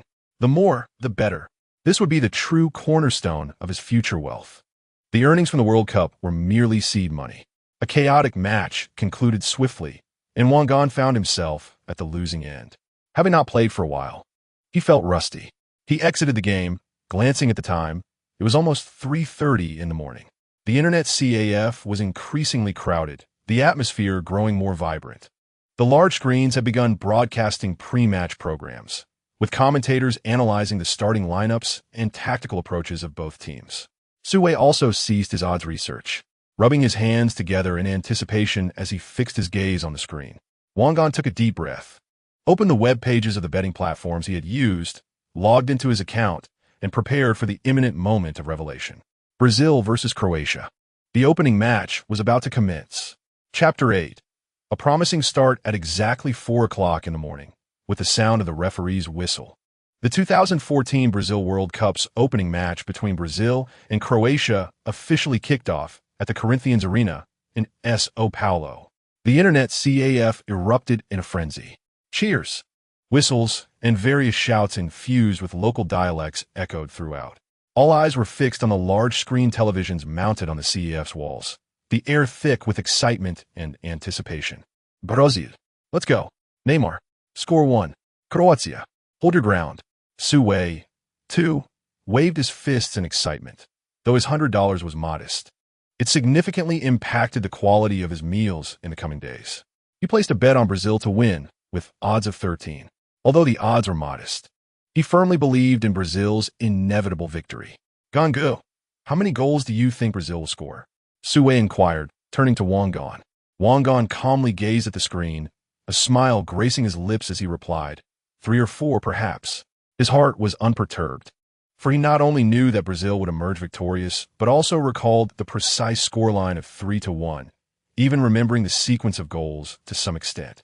This omniscient perspective allowed him to remain composed as the match commenced, stripping away the tension and exhilaration typically experienced by ordinary fans, instead evoking the sensation of watching a film with a foreknown conclusion. As the match began, the scene unfolded precisely as anticipated. The home team, Brazil, leveraging their home advantage and superior overall strength, launched a vigorous assault on Croatia's goal. The attacking trio of Neymar, Oscar, and Hulk displayed their dynamism, frequently posing threats. Brazilian fans in the internet CAF cheered enthusiastically, the atmosphere growing increasingly fervent. Sue was animatedly shouting, "Yes, just like that. Push forward. Shoot." However, it was not the home team that first broke the deadlock. In the 11th minute, Croatia initiated an offensive from the left flank, and Aulick delivered a low cross. The ball was neither swift nor particularly angled, yet Brazil's seasoned left-back Marcelo, returning to the edge of the penalty area, aimed to clear it with his foot. Perhaps due to nerves or the condition of the pitch, Marcelo's touch inadvertently altered the ball's trajectory, causing it to slip past goalkeeper Caesar's fingertips and into his own net. An own goal, 0-1. Croatia unexpectedly took the lead. The entire Corinthians arena fell into an utter silence, as did the internet CAF. Only a handful of Croatian supporters, or those betting on an upset, offered sporadic cheers. What just happened? Sue leapt from his chair, unable to believe his eyes. An own goal? What was Marcelo thinking? His face, once brimming with anticipation, fell, as if that 100 yuan had sprouted wings and flown away. This is it. Brazil can't possibly lose, can they? Sue lamented, clutching his hair in despair. The others who had wagered on Brazil's victory wore expressions of shock and dismay. What was happening? An own goal in the opening match? Brazil was not in form. Could they truly suffer an upset? Yet, upon witnessing Marcelo's own goal, a subtle smile crept onto Wangan's lips. Here it comes. Just as he had remembered, the first critical moment had manifested. This bolstered his confidence in the final score of 3-1. Wegu, there's no need to be so anxious. Although we're a goal down, Brazil still has a high probability of winning. With the own goal arriving as anticipated, Wangan felt considerably more at ease and began to jest with Sue. Gongu, you wouldn't understand. I placed another bet of 100 yuan on a 2-0 win. Oh, my condolences. Wangan could only respond, knowing that Sue had already lost 100 yuan, resulting in an overall loss of 70 when combined with his previous bets. The already meager living expenses have been further strained. In the subsequent match, the trailing Brazilian team seemed to awaken from a stupor, launching a more fervent offensive. Croatia, on the other hand, retreated entirely, striving to maintain their lead. As the 29th minute approached, Brazil's opportunity finally arrived. After Oscar intercepted the ball in midfield, he delivered a precise through pass. Neymar surged forward, and just outside the penalty arc, he suddenly unleashed a low left-footed shot. The ball sliced through the grass like a dart, striking the inner side of the right post before finding the net. 1-1. Brazil had equalized. The net rippled. Neymar. The internet CAF erupted with deafening cheers. The Brazilian fans, long suppressed, could finally unleash their joy. Sue, revitalized in an instant, leaped up in excitement. It's in. It's in. I told you they could come back. Neymar is incredible. Wangan remained composed. Equalizing was merely a step in the process. What he sought was a 3-1 scoreline. In the remaining time of the first half, both teams exchanged attacks, yet neither could alter the score again. The score of 1-1 held until halftime. During the break, Sue went to purchase a bottle of cola and a pack of cigarettes. Returning to continue his analysis, with a score of 1-1 in the first half, Brazil will undoubtedly score again in the second. I believe they can win by at least 1 goal. A 2-1 or even a 3-1 is possible. Wangan smiled faintly, tossing silence. As the second half commenced, both teams resumed their battle. Brazil intensified their offensive, and Croatia's defense was under immense pressure. The turning point of the match occurred in the 69th minute. Brazilian forward Fred fell to the ground after a physical encounter with Croatian defender Lovren in the penalty area, prompting the Japanese referee Yuichi Nishimura to decisively award a penalty. This decision sparked significant controversy, with Croatian players surrounding the referee, arguing that Fred had simulated the fall. Slow-motion replays revealed that the contact between them was minimal. Yet, the decision had been made and could not be altered. A penalty? Was it a simulation? Is the referee blind? A disgraceful call. The CAF was filled with boos. Even Brazilian fans found the penalty somewhat dubious. Suway, however, was elated. Who cares if it was a dive? A penalty is a penalty. Neymar, score it. Neymar stood once more at the penalty spot, bearing immense pressure. He took a run-up and shot. The Croatian goalkeeper Pleticosa guessed the right direction and even managed to touch the ball with his fingertips, but the shot was too powerful, and the ball found its way into the net. 2-1. Brazil had taken the lead. It's in. It's in. 2-1. Suway exclaimed, pumping his fists in excitement. Convinced of victory. My $30 are in the bag. Wangan glanced at the scoreboard, a hint of a smile gracing his lips. The second critical juncture had also come to pass. Now only one last goal was needed. Way go. Even if you win, you'll still be down $70. This remark froze Suway's smile, nearly causing his cigarette to drop. Ah, had I known, I wouldn't have bought the cigarettes. I could have saved $5. As he spoke, he pulled a stick from the green box and offered it to Wangan. Gangu, you've won $600. Sponsor a little for my cigarettes this month. Wangan waved his hand in refusal. He was unaccustomed to those and instead produced his own white liquor brand. It is said that as long as victory is assured, this month's cigarettes are on me. As the match approached its final stages, the trailing Croatian team surged forward in an effort to equalize the score. However, their offensive attempts proved ineffective, inadvertently granting Brazil opportunities for counterattacks. In the first minute of stoppage time, Brazil seized the ball in their defensive zone and launched a rapid counterattack. Oscar drove forward with the ball and, just at the edge of the penalty area, executed a delicate flick with his toe. The ball traced an elegant arc, nestling into the corner of the net. 3-1. Brazil had secured their triumph. Splendid. Oscar. 3-1. It was settled.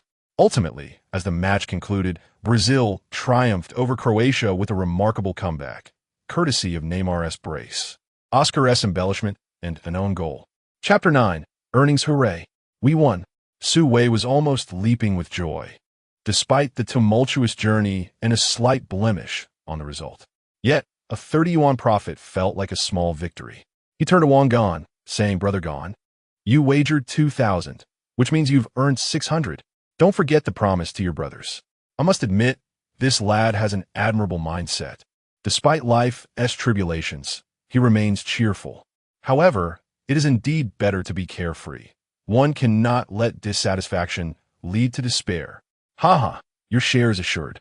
Green Nanjing is plentiful. Well, Brother Gon, I actually have a fondness for Tycoon as well. It doesn't necessarily have to be Green Nanjing.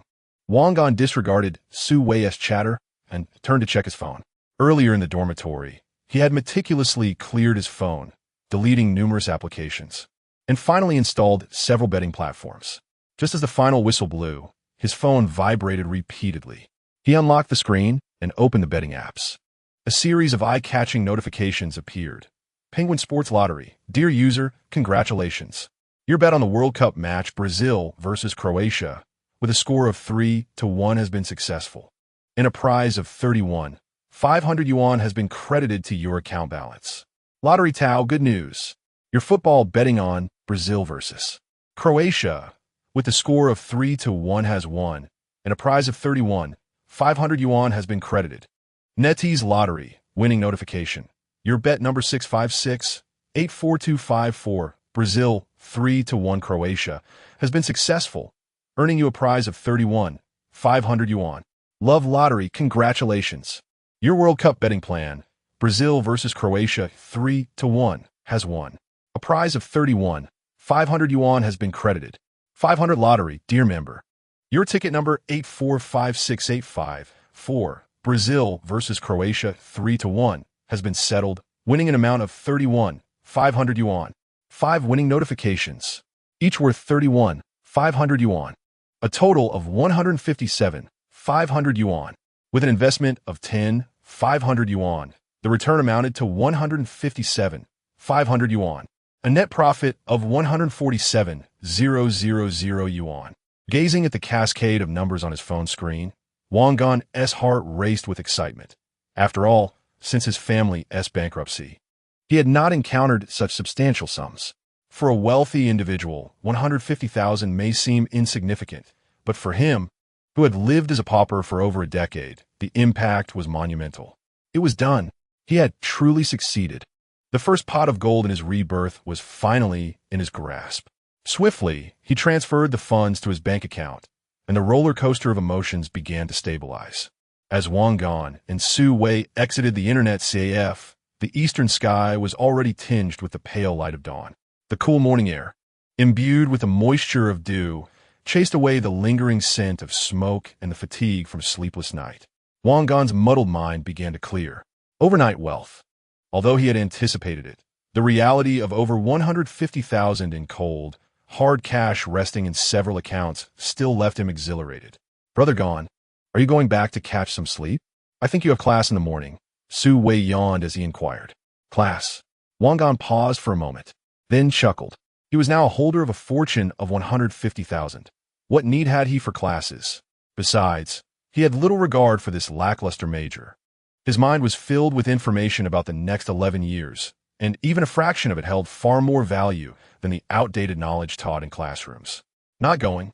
Skipping it, Wang Gan replied casually. Having won, I must treat myself. Su Wei chuckled in agreement. Indeed, winning 600 demands a celebration. How about we indulge in a nice meal? I know a breakfast spot with fantastic beef noodles. 600? Wang Gan observed Su Wei's expression of delight and found it amusing, yet chose not to burst his bubble. You go ahead and eat. I have other matters to attend to. Wang Gan transferred 10 yuan to Su Wei and added, keep my winnings under wraps. Brother Gan is generous. Don't worry, wealth shouldn't be flaunted. Su Wei nodded in understanding. Then I'll head back to the dorm for some rest and wake up when I'm hungry for noodles. After parting with Su Wei, Wang Gan made his way directly to the bus stop outside the campus. He was set to indulge, not for the sake of ostentation, but to instigate a transformation. He glanced down at his attire, a faded shirt, frayed jeans, and a pair of no-name sneakers. This ensemble was not only cheap, but also carried the humble memories of his past life as a sycophant and a destitute individual. He had grown weary of this feeling. One must treat oneself well. If you do not regard yourself with importance, others certainly will not either. They may treat you like refuse, perhaps even kick you aside, much like a discarded soda can. In this rebirth, he was determined to bid farewell to his past self, timid and frugal. He intended to buy new clothes, acquire decent shoes, and revamp himself from the inside out. This was not merely a material change, but a profound transformation of his mindset. He would greet a new life with a brand new image. Boarding the earliest bus into the city, Wang Gan headed straight for the bustling commercial center of Maoling City, Zinjiku. By 9 in the morning, the major shopping malls had just opened their doors. Wang Gan casually stepped into a grand shopping center adorned with opulent decor. Taking in the dazzling array of brand boutiques and immersing himself in the vibrant atmosphere of fashion, he took a deep breath, suppressing the slight discomfort that arose from years of poverty, and strode confidently inside. He vividly recalled that in his previous life, every time he accompanied Wu Yiwei to such places, he felt a pang of inadequacy. Wu Yiwei would select expensive clothes and bags, while he trailed behind, constantly calculating the prices on the tags, pondering how to best fulfill the goddess's desires. After starting work, the burden of debt only intensified his struggle, making such shopping malls seem utterly out of reach. His clothing had become threadbare, and he had resorted to scouring online platforms for affordable alternatives. The feelings of inferiority and embarrassment were etched deeply into his psyche. But today, he was no longer a mere follower, nor a marginalized consumer. He was a deity of consumption. He walked directly into the Adidas store. The sales associate, upon noticing his attire, briefly displayed a hint of subtle disdain in her eyes. Nevertheless, she approached him with professional courtesy. Good day, sir. What can I assist you with today?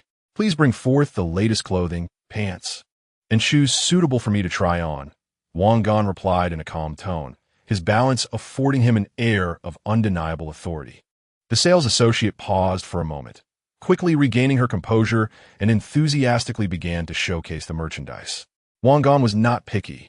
As long as the items appeared visually appealing, were of good quality, and reasonably priced, he would make the purchase.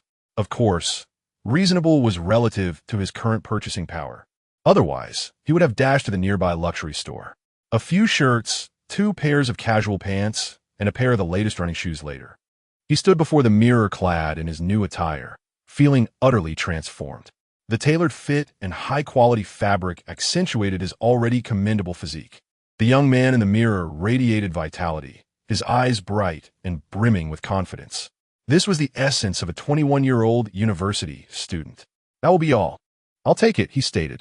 The total bill came to nearly 3,000 yuan, a sum that once represented his monthly food and miscellaneous expenses. Yet now, he felt it was worth every penny. The transformation of his appearance was merely the first step. Upon exiting the clothing store, Wang Gan proceeded directly to the adjacent electronics plaza. Chapter 10. Be kind to yourself. Wang Gan's next objective was to upgrade his communication and entertainment devices. The CoolPad phone he had received as a gift for topping up his account was long overdue for replacement. Setting aside depreciation concerns, the mere act of opening apps could take an eternity, a frustrating ordeal in itself. In this era of mobile connectivity, a smartphone is an extension of one's very being. Without it, one is virtually immobilized. While mobile payments had only just begun to gain traction in a few years, even the elderly would navigate them with ease. Wang Gan recalled his youth when his father often scolded him for being a net-addicted youth. However, the internet habits of his parents in his previous life were far more intense, as they would scroll through short videos whenever they had a moment to spare. But I digress. Returning to the present, he now needed a smartphone, one that would enable him to receive information and conduct online operations seamlessly. Particularly as he planned to venture into Bitcoin and financial technology, a good smartphone was an indispensable tool for accessing information on the go. His target, of course, was the iPhone 5. Currently, the term Apple fan is not overly negative, and the news regarding the kidney machine is already 2 years old. As for being significantly ahead, that assertion may not hold true at present. The opinions of the less affluent are of little concern to them, and Wang Gan has no intention of indulging in such trivialities. Although the release of the iPhone 6 is just a few months away, the iPhone 5 remains the quintessential flagship device, with its luxurious gold color becoming a symbol of status. Wang Gan is determined to acquire the finest available. Regarding computers, the old Asus laptop in his dormitory has been in use for 3 years. When he first entered university, he was a novice and was unfortunately swindled by a merchant on Zhujiang Road. The machine is incapable of running any large-scale games, serving only for basic tasks, let alone the potential need for data processing or programming in the future. His aspiration? An Alienware laptop, the ultimate gaming machine he had long dreamed of in his previous life. Not only does it boast formidable performance, but its aesthetic is also strikingly impressive. Owning an Alienware represents the ultimate dream for many gaming enthusiasts of his generation. Initially, with careful budgeting and some support from his family, he could have realized this dream. However, his infatuation with Wu Yue complicates matters. Ultimately, her allure far surpasses that of any laptop. Now that he has bid farewell to the entertaining Wu Yue and has come into a bit of unexpected fortune, he is eager to fulfill this dream at the earliest opportunity, seeking to rectify past regrets. Walking into the Apple authorized store at Zinjiku, he is greeted by a dazzling array of products, radiating a technological brilliance. The modern decor, commonplace in the future, remains a hallmark of Apple's design. Wang Gan, however, is uninterested in the surroundings and heads straight to the iPhone 5 display. "Hello, sir. Would you like to learn more about the iPhone 5? A melodious voice chimes in. Wang Gan looks up, momentarily taken aback by the beauty before him, who seems somewhat familiar. The young woman, clad in an Apple employee uniform, possesses a tall and slender figure, fair skin, delicate features, and an ethereal elegance akin to a rare orchid in a secluded valley. Her long, lustrous black hair is simply tied back, revealing a smooth forehead and graceful neck. Even in standard attire, her striking appearance and poise are undeniable. She evidently recognizes him too, her eyes reflecting a flicker of surprise before she quickly reverts to a professional smile. "Is that you, Wangan?" Wangan recalls that she is a classmate from the same department, albeit not from the same class.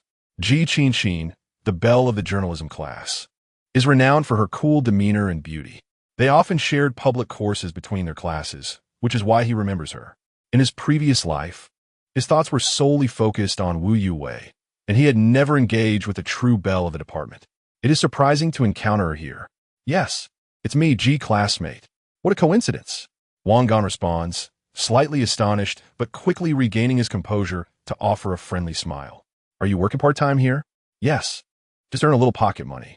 Wangan suspects her reasons are likely more complicated than merely earning some extra cash. Otherwise, she wouldn't skip class at this hour. Perhaps she is facing financial difficulties? However, given their limited acquaintance, discussing such matters may be inappropriate.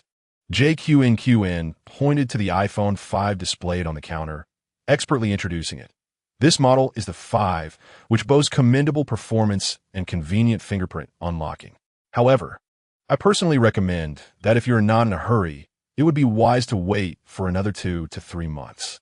Traditionally, Apple unveils new models in the autumn, at which point both performance and aesthetics will see significant enhancements, and the prices of older models will plummet. Acquiring the 5 now may not be the most prudent decision. Her straightforwardness was refreshing, devoid of any excessive salesmanship. Speaking so candidly. "Aren't you afraid your boss might dock your pay?" JQNQN's lips curled slightly, revealing a subtle smile. "I am paid hourly. Moreover, providing genuine advice to customers is part of my responsibility." WNGN nodded in agreement, feeling a flicker of affection for this girl.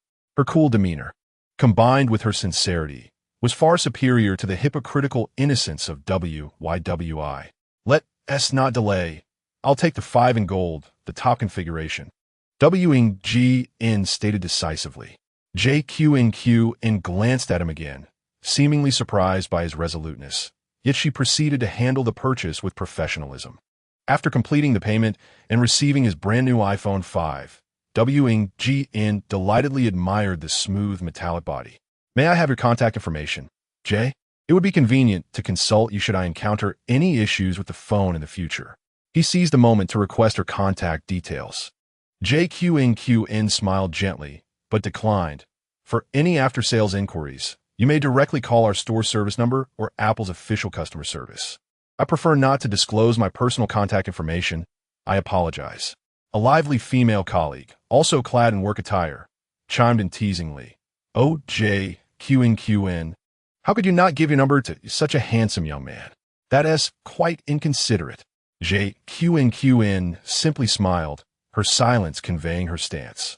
WNGN, recognizing the futility of persistence, accepted the rejection with good grace. It was to be expected that someone like JQNQN, with her aloof beauty, would not be easily approachable. "That's all right. Thank you anyway," he replied, turning away with a flourish, clutching his new phone. Next, he hurried to the computer plaza, heading straight for the Alienware store. Faced with the extravagant pitches of the sales representatives, he remained unfazed and pointed decisively to the highest configuration model. "This one, please. I'll pay by card." As he exited the digital square, carrying the pristine packaging of his new Alienware laptop, it was already midday. He calculated his expenditures for the day. Clothing and shoes, 3,000 yuan. iPhone 5, 64 gigabytes, 6,000 yuan. Alienware laptop, top configuration, 15,000 yuan, totaling a staggering 24,000 yuan. Spending nearly 24,000 in a single day was an unimaginable luxury in his previous life as a delivery driver, where he barely earned such an amount despite the grueling efforts. Yet now, his account held over 130,000 yuan. Gazing at the balance notification from his bank, WNGN felt a surge of confidence. This sum was but a mere drizzle, and this was merely the beginning. With the World Cup on the horizon, vast fortunes awaited him. Chapter 11. Class monitor Wang Gan habitually made his way toward the bus station. Halfway there, he suddenly halted, striking his forehead with a vigorous slap. Poverty is a disease that must be treated. Just as he was about to hail a taxi, his phone rang.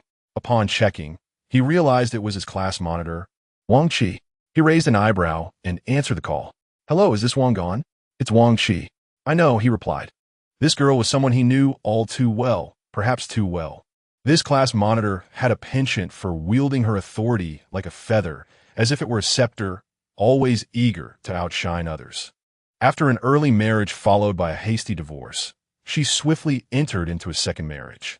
Their bond had formed amid the tumult of her two unions.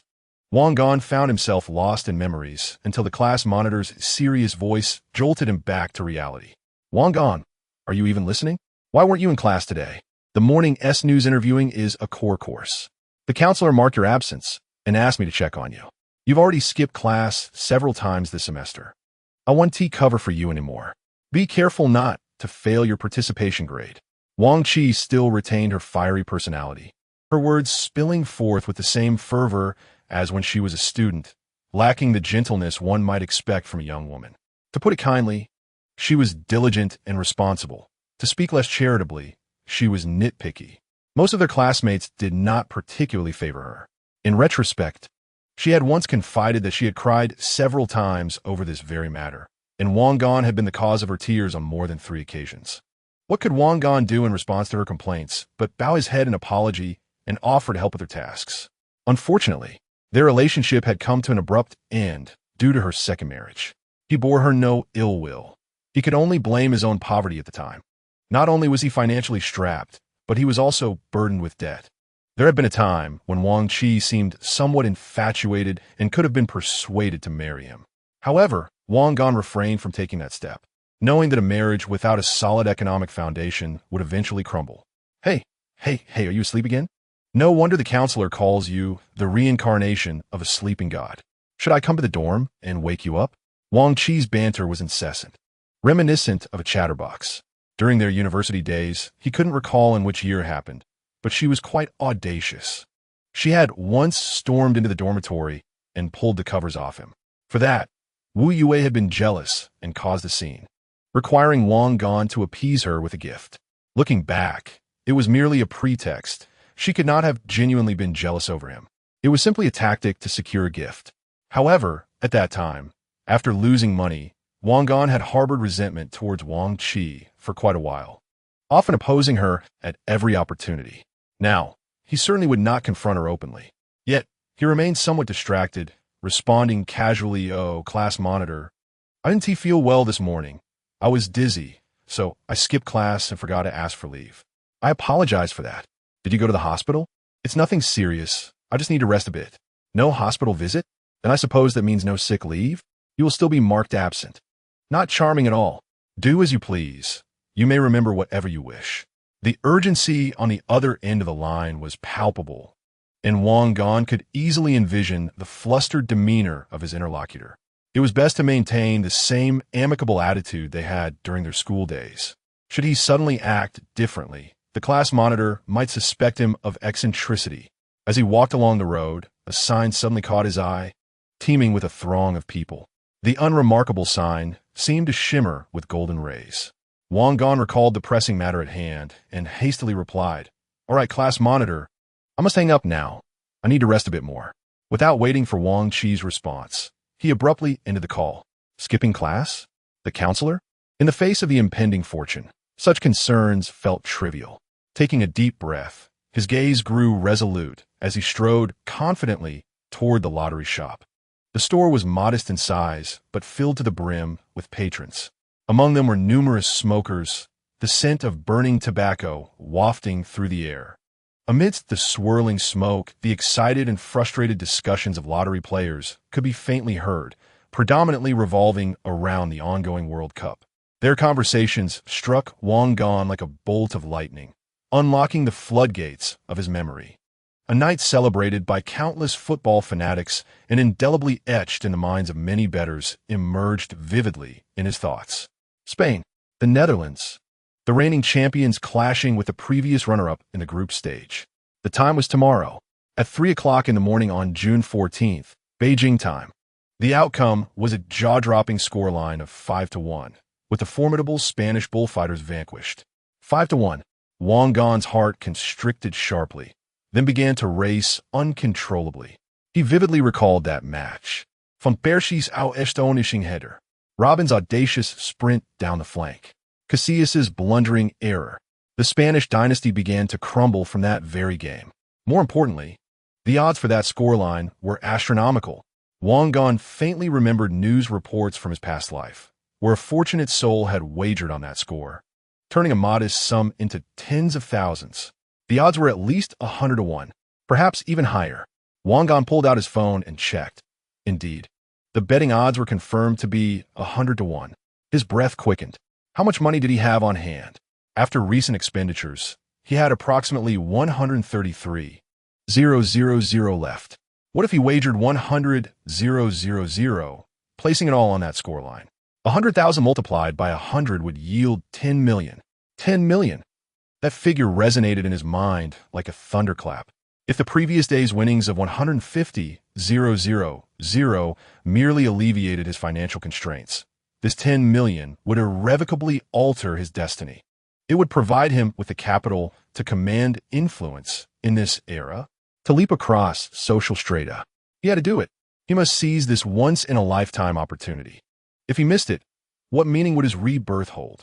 Wang Gan instantly resolved to keep over 30,000 as a reserve and for his immediate living expenses, while wagering the remaining 100,000 entirely on the Netherlands defeating Spain with a score of 5-1. The goal, a fortune of 10 million. Such a substantial wager cannot be placed online, despite the fact that those platforms are enormous corporations worth billions. Online betting is merely a string of numbers, devoid of any tangible evidence for recourse should the opposing party refuse to acknowledge the transaction or fail to issue a ticket altogether. In such a scenario, one would be utterly powerless. Thus, for large bets, it is decidedly safer to visit a physical betting station. Fortunately, Wang Chi's call arrived at a most opportune moment. Otherwise, he would have had to make another trip after hastily returning to school. Chapter 12. The frenzy of betting upon entering the lottery shop. A potent mix of smoke and sweat assaulted the senses. Even Wang Gan, a seasoned smoker, found the atmosphere overwhelming and was momentarily dazed. Were it not for the prospect of wealth, he would have fled at once. The cramped space was teeming with a diverse array of lottery enthusiasts. Middle-aged men clad in work attire, well-dressed office workers, and youthful students like Wang Gan. They either fixated on the odds displayed on the wall or engaged in fervent discussions, their faces reflecting an intense yearning for fortune. Alas, the common person's daydream of wealth can only find refuge in these ethereal pursuits. Wang Gan's presence drew little attention. The current fervor had attracted a multitude of novices. He approached the counter directly, where a middle-aged proprietor, slightly portly and in his 40s, sat smoking while deftly operating the betting machine. His fingers dancing across the keyboard with remarkable speed, an expertise akin to that of a grandmaster. "Boss, I'd like to bet on the World Cup," Wang Gan uttered, a rather superfluous introduction. With each increasing wager, he felt a twinge of anxiety. Taking a deep breath, he endeavored to calm himself. The rotund proprietor, without pausing in his actions, glanced up at Wang Gan, his expression a familiar one. Every 4 years, a surge of casual fans entered the fray, and he had long grown accustomed to it. Mumbling through his cigarette, he inquired, "Which match? Win or score?" "If you're unsure, the schedule is detailed on the wall." "The Netherlands against Spain," Wang Gan replied with a calm demeanor, yet his prediction was audacious. "Score, 5-1. The proprietor halted momentarily, raising his gaze in astonishment, seemingly questioning whether he had misheard. "How much?" "The Netherlands winning 5-1 against Spain." "Are you certain?" "Yes, the Netherlands 5, Spain 1, Wang Gan affirmed with conviction. The proprietor paused for a few seconds before bursting into laughter, shaking his head as though he had heard the most ludicrous joke. "Young man, are you out of your mind? The Netherlands beating Spain? By 5-1? Spain is the defending champion. Placing that bet would be throwing your money away." Wang Gan couldn't help but admire the proprietor's concern for his financial well-being. After all, without a profit among them, how many in the shop could claim their investments were not in vain? With a saying like 10 bets, 9 losses ringing true, sports betting, while marginally better than others, still harbored its own pitfalls. Match fixing and manipulation are all too common. This is not a feat exclusive to the national team. In this world, all crows are alike. And who can declare which bar of gold is virtuous? Several lottery players nearby were drawn by the commotion and gathered around. Upon hearing the score that Wang Gan intended to wager on, they wore expressions akin to disbelief. In that instant, everyone felt a sense of emotional superiority, as if their intellect had claimed the high ground. Hey, this fellow has quite the imagination.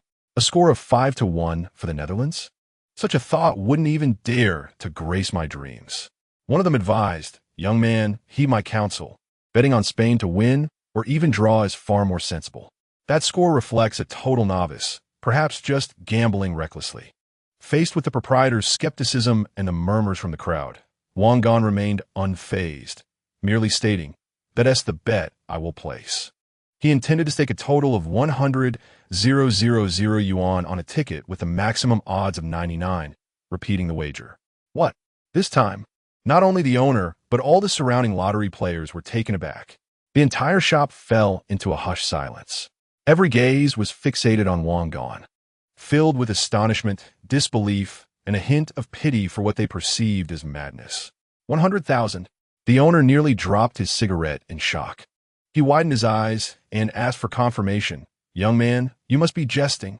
100,000 on a 5-1 score for the Netherlands. I'm not joking. Wang Gan replied, his tone still calm. Will you be scanning or using a card? The proprietor was utterly bewildered. After years of witnessing various types of gamblers, from those placing trivial bets to high rollers spending lavishly on lotteries, he had never encountered someone so composed while wagering such an enormous sum on an improbable World Cup score. Both scanning and card payments are acceptable, he responded instinctively, then quickly added, but young brother, you must think this through. 100,000 is no trivial amount.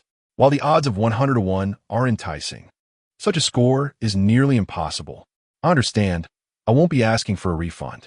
This isn't your establishment, Wang Gan interjected, urging, please hurry, I am pressed for time. Wang Gan felt a twinge of anxiety. The spectacle he had created would undoubtedly etch his name into the annals of the provincial lottery community, should he win. Yet, it was unavoidable. Every store was thronged with people. Surely, he couldn't traverse dozens of shops to disperse his bets. Such an endeavor would be far too time-consuming. The surrounding players erupted in a frenzy. No way.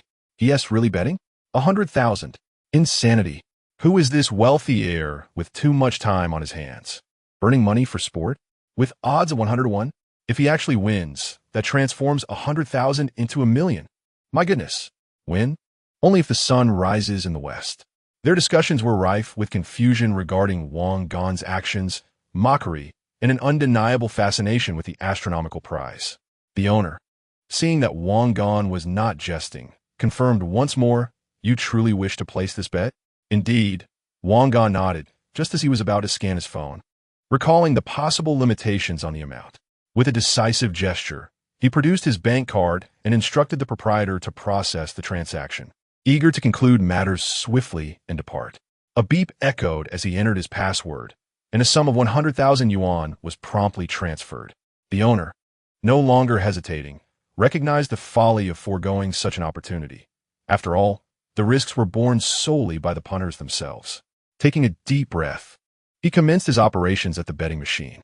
By regulation, both the amount wagered and the multipliers for each ticket were constrained. The portly proprietor could only select the maximum multiplier of 99, amounting to 198 yuan, opting to print multiple tickets with 5 entries each. The machine whirred to life, producing ticket after ticket inscribed with Netherlands 51 Spain. Wang Gan stood calmly at the counter, observing the unfolding scene. Surrounding him, fellow punters gathered in silence, their expressions a tapestry of intrigue and complexity. This was no mere purchase. It transcended into an audacious performance art of gambling.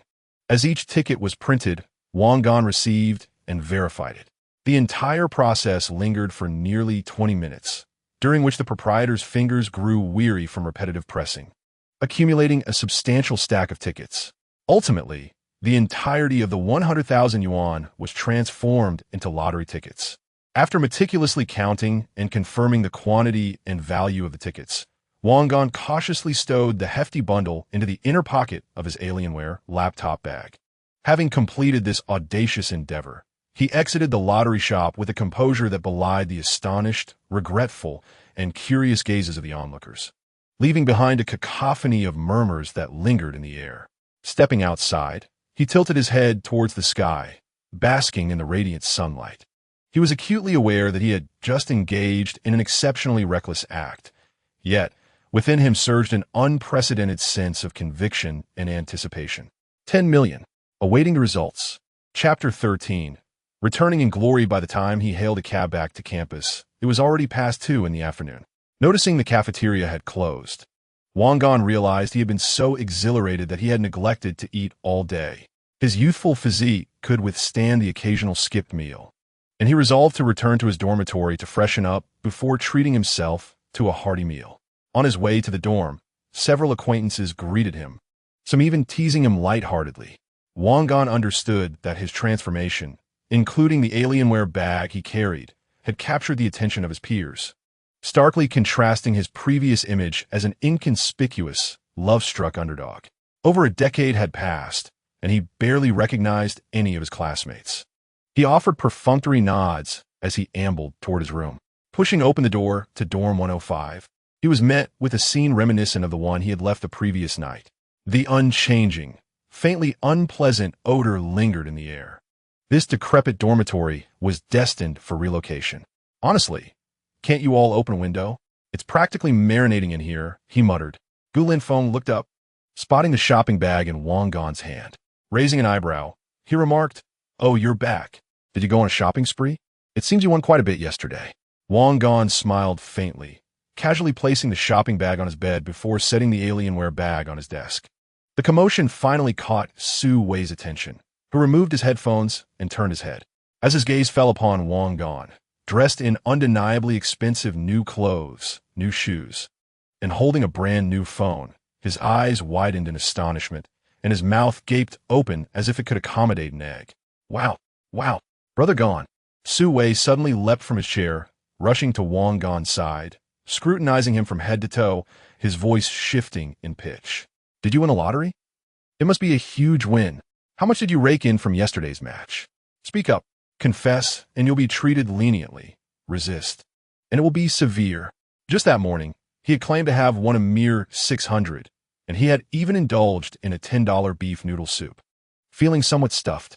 Now, seeing Wang Gong looking completely transformed, adorned in evidently branded attire, he could only conclude that Wang Gong had indeed struck it rich. Moreover, the sum must be substantial. Otherwise, how could one possibly spend such a fortune in a single day? Huang Mingzhi and Gu Linfeng exchanged skeptical glances, their minds not as quick as Su Wei's. Wang Gong sensed that he needed to say something. Otherwise, this group of lads would spread rumors that could lead to trouble. While envy towards the wealthy second generation was commonplace, it generally resided within a reasonable boundary. However, if someone in their circle hit the jackpot, the thoughts swirling in their minds would be anyone's guess. This is precisely why many lottery winners hastily relocate. One must always be cautious.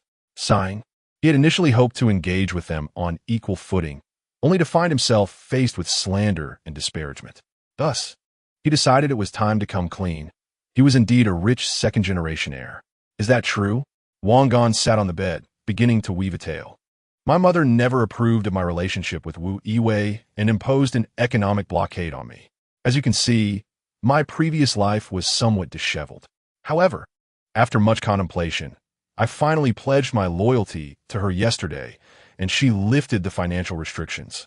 Gu Linfeng pointed at Wang Gong, momentarily at a loss for words, before finally managing to say, "Then why did you borrow 2,000 from me?"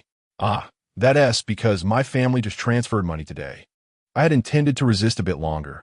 I couldn't let my hard-earned image crumble. Su Wei interjected, "Come on, your usual spending allowance isn't small. And the reason you lived like a pauper before was that all your funds were funneled into your infatuation. Is Wu Wei really that alluring? Wang Gan refrained from answering, though he genuinely wished to assert that she was indeed quite captivating. But that was all in the past. Looking forward, there would be even more enticing prospects. Su Wei nodded vigorously, stating, Brother Gan seemed enchanted before, completely devoid of self. A $3,000 lifestyle, doesn't he even match my $800 a month? Su Wei hailed from a rural background in northwest China. His parents had never left their hometown, toiling in agriculture, and their financial situation was rather dire. Come on, your $800 is barely sufficient. You've never even bought shampoo or done laundry, you rascal. Wang Gan reminisced about Su Wei, a fellow with a rather shameless demeanor, who would never hesitate to seize any opportunity for personal gain. The three roommates were somewhat exasperated by his antics, realizing that they could not bicker over trivial matters daily. Ah, Feng Xiao, consider it an act of charity, he thought as he observed the two engaging in their usual banter. Relieved that the matter of the lottery had been brushed aside, his foremost priority now was to repay his debts. It is a fundamental principle that one should honor their obligations, especially to those who had lent a helping hand during his times of hardship, albeit for just a brief moment. Not only did he intend to repay them, but he also aimed to do so with interest. This was not merely a matter of reputation. It was a reflection of his principles in life. He first located Gu Linfeng's Alipay account. Feng Yi. Wang Gan called out to Gu Linfeng, who was on the upper bunk. Thank you for yesterday. I'm returning the 2,000 you lent me. As he spoke, he swiftly entered the amount of 2,200 on the screen and clicked transfer. Ding! Gu Linfeng's phone chimed. Upon checking, he saw the notification from Alipay indicating that Wang Gan had transferred 2,200 yuan. He was momentarily taken aback before breaking into a grin, leaning over the edge of the bunk. While Wang Gan, the rich second generation, returning a little extra? Is this interest? That is quite a generous daily rate. Wang Gan was aware that Gu Linfeng enjoyed showing off, and any explanation would likely backfire. Feng Xiao, you hardly need interest. This is my way of thanking you. Here are 2 packs of cigarettes, since you had quite a rough night gambling. Now, that's music to my ears. Gan Xiao from now on. When either of us faces financial difficulties, let us keep the exchanges going. Don't hesitate to reach out.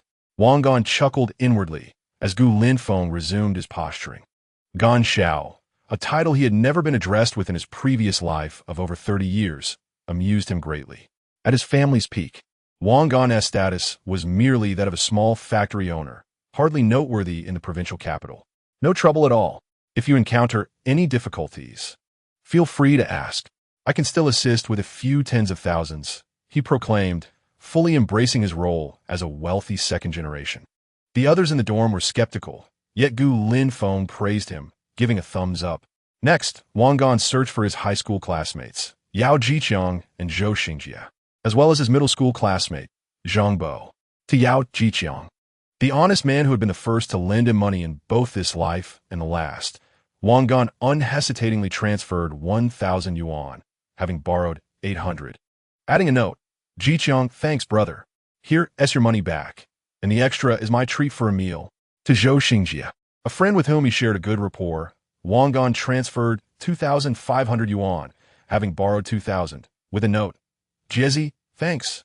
Use the extra to buy some cards. For Zhang Bo, with whom his relationship was more casual, he transferred 600 yuan, having borrowed 500, adding, thanks, here's your money back. Once the transactions were completed, Wang Gan placed his phone on the table, feeling a significant sense of relief. By the way, Gan Go, have you purchased tickets for today's match? Su Wei Yin Gui, flipping through his little notebook, deep in thought. Wang Gan packed up his lottery ticket bag and locked it in the cabinet. Not yet. I'll decide as the deadline approaches, he casually replied. Gambling on football is merely a pastime. One must not succumb to obsession. What constitutes obsession, you may ask? Such opportunities arise only once every 4 years, and if missed, one must wait for the next tournament. Su Wei patted his notebook and declared, I have faith in Cameroon and Spain. Both teams should achieve resounding victories. Didn't TU lose 70 already? Be cautious. You might incur even greater losses this time. Huang Mingzhi interjected unexpectedly, nearly catching Su Wei off guard. Nonsense. Bad omens don't hold. You must acknowledge my prediction yesterday that Brazil would triumph. albeit with a minor flaw. Football is unpredictable. Anything can happen, and my predictions fall within a reasonable range. Let me tell you, I have thoroughly researched all of Spain's formations. Gu Linfeng, having suffered a significant loss of 5,000 yuan last night due to a misguided wager, was now open to professional advice. The Netherlands is not weak. Can they really lose by a large margin to Spain? He mused. Feng Xiao, you are mistaken. While I may not have your background, my knowledge of football surpasses yours. What about Spain's lineup? Xavi, Iniesta, and Costa, an exquisite midfield. The Netherlands is reliant on a few aging players like Robin and Van Persie. Can they withstand such prowess? I assure you, Spain will win by at least 2 goals. And then there is the match between Cameroon and Mexico. Cameroon is sure to prevail. Eto'o is as formidable as ever. As Su Wei grew increasingly animated, he picked up his old Android phone, ready to place his bet. Today, I 1T gamble on the score. I'll take a more prudent approach, betting on Spain and Cameroon to win, yielding odds of 48 to 1. 100 yuan could turn into 480. Delightful. Observing Su Wei's fervent enthusiasm and grand proclamations, Wang Gan nearly chuckled. This fellow was a beacon of reverse predictions. It seemed Cameroon might indeed falter. Yet with Su Wei's combined bet, anything was possible. Wang Gan pulled out 5 yuan to check the odds for Mexico against Cameroon, finding them unappealing. He decided against further investment. Why chase after small stakes when a rare upset is at hand? Gu Linfeng, eager to recover his losses, found himself swayed by Su Wei's compelling analysis and noted Wang Gan's hesitation. Wega makes a valid point. Spain's lineup is indeed formidable. By all means, let's take a risk. I'll wager 1,000 on Spain's victory. Gu Xiao is wise. But please, call me Wei Zai, Su Wei replied, basking in their approval. Wang Gan observed these 2 gamblers with a sense of amusement. Gu Linfeng's 1,000 yuan would likely vanish again. It was uncertain how many more times he could maintain his affluent image. Su Wei's role as a reverse oracle might prove useful in the future. During the World Cup, one must certainly cultivate close ties. At that moment, Su Wei turned to Wang Gan, his face alight with anticipation. Gan Ge, Feng Xiao has joined my betting scheme. Why don't you partake as well? I have no other demands, just a bit of pocket money if we win. What audacity! This unfortunate soul dared to ask for cigarette money? Was he not afraid of incurring Gu Linfeng's wrath the following day? Perhaps it would be more intriguing to follow Feng Xiao's lead and pursue an unexpected upset. Do not, my dear Gan Ge, succumb to despair, Su Wei cautioned, anxious that Wang Gan might suffer significant losses, which would diminish his opportunities to benefit from the affluent heir's persona. After all, he still harbored doubts about Wang Gan's character. With a dismissive wave of his hand, Wang Gan replied nonchalantly, a little gamble for amusement, merely a pastime. How could one wager their entire fortune? Very well, I shall place a bet of 10,000 on the Netherlands to win. As he spoke, Wang Gan picked up his phone, opened Alipay, and placed the wager at odds of 348. One must admit, Wang Gan was rather deliberate in crafting his persona. Winning 10,000 would amount to 34,800, a modest sum that would not provoke envy, yet it exuded the lavishness befitting a wealthy heir. His efforts were truly commendable. Gagne, are you serious? Su Wei et Galim. Watching in astonishment as Wang Gan proceeded with his bet, his jaw nearly dropping in disbelief. Oh dear, Gan Ge, you have money, but please do not squander it. Su Wei felt a pang of regret, perceiving that the 2 affluent roommates in their dormitory were behaving rather irrationally, akin to the foolish sons of landlords. It was only a matter of time before they squandered their family fortunes. At that moment, he wished he could take their place. A cunning thought crossed Su Wei's mind. Gan Ge, you are now the illustrious young Master Wang, reborn anew. Shouldn't you treat us to a feast? Indeed, a treat is a must, Gu Linfeng chimed in, eager to vent his frustrations after the loss. Anticipating the enthusiasm of his roommates, Wang Gan was prepared. This was precisely the effect he desired, using a meal to consolidate their camaraderie while further reinforcing his image of wealth and generosity. With a hearty laugh and a grand gesture, he readily agreed. No problem. A trifling expense.